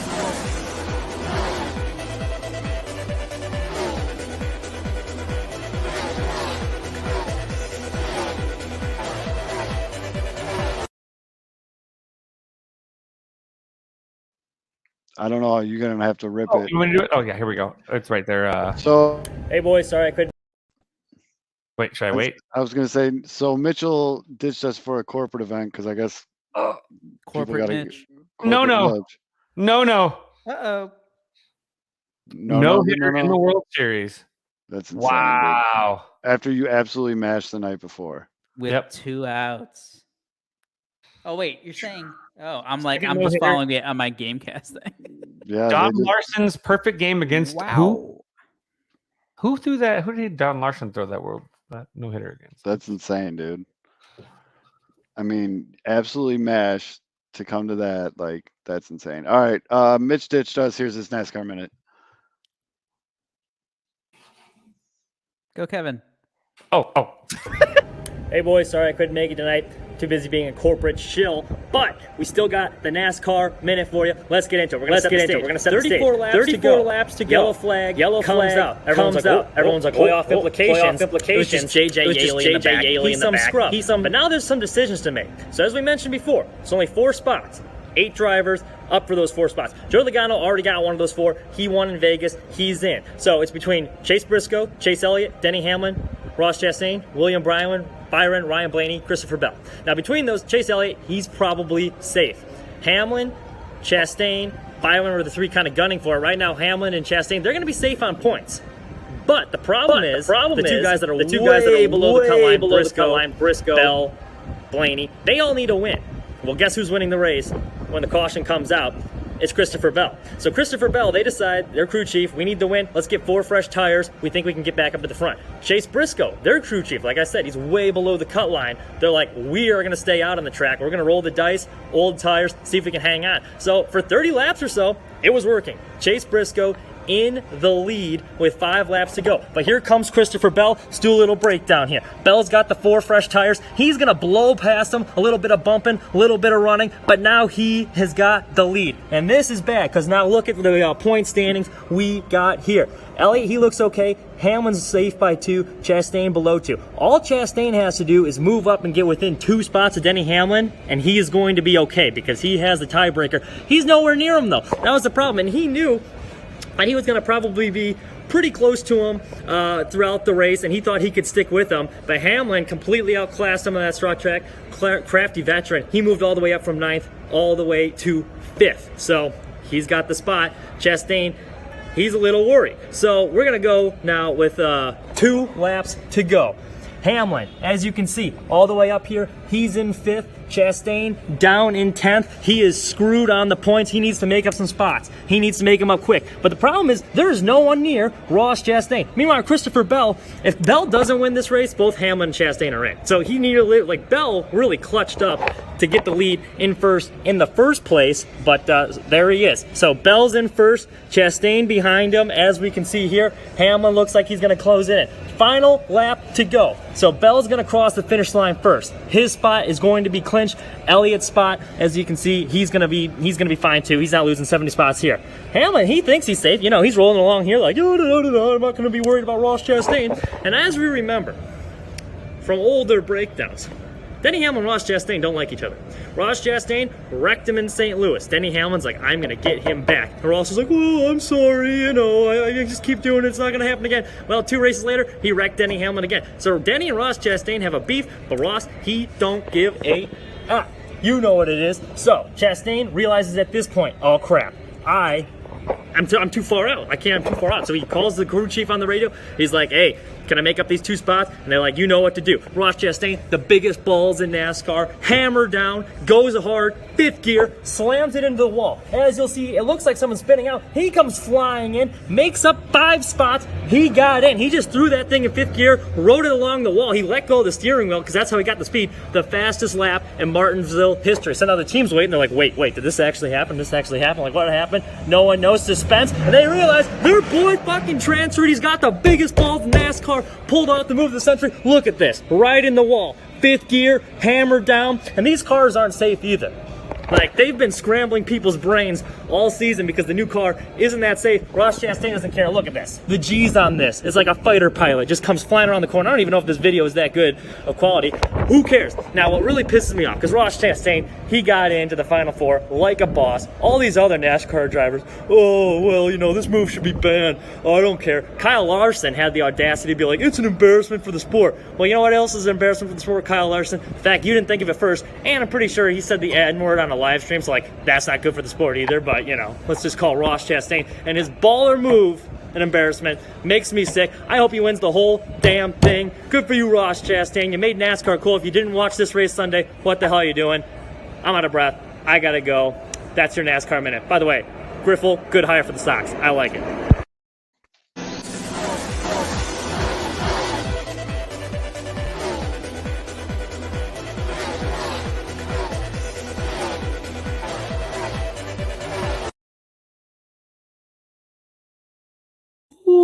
So a couple things. Did you hear that guy yell, "You're fired" in the background? That was probably his boss. Couple things. One, whoever the fuck that was that just did that NASCAR minute looked like 10 years older than the Mitch that I see every week. Did you see him like really stroke the hair too? He He's had got hair. some solid lettuce That was going great. on out The there. loaf was nice. The loaf was solid. 2, I don't know if you guys heard or not, but Homeboy's got the biggest balls in NASCAR. That was quite emphasized there, but that was a pretty baller move, dude. I mean, let's see it. Well, yeah, go for it, Aldo. Look at that. Look at the G's, right? He said there was G's. They were pulling Yeah. G's.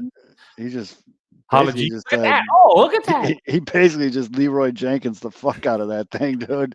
Leroy Jenkins. Was that what Shake and Bake looked like from the top? I think so. I don't even know what's going on anymore. We're 2.5 hours into this shit. I submitted our thing, so hopefully Sax Machine puts it up. We'll retweet it out and all that fun stuff. I can't wait. Next week, what we'll do is we'll read people's comments under our off-season plan. And we'll Well, now fix you the get to sit through. No. Next week, you have to sit through Kevin and my 2-hour Cubs off-season plan. And I'll pitch in. Do some research. We actually have to do Your own shit, research. we have to do a format, Kevin. Shit. Yeah, because this was done for me. You guys have to like format all that shit out. Shit. I'll Yeah. call Tom Ricketts, see what his A budget lot of is. work. Yeah. Yeah, you got to set a budget ceiling and everything and all that fun stuff. But Yeah. What is All the right. budget for the Cubs? Like $4? well, history made as a no-hitter in $1.50. the World Series. Well, how about you pull one left fielder in my hands? No, I just got one left field. Sorry. Yeah. So for Fids, Aldo, I'm Zoe. We'll see you guys next week. Peace.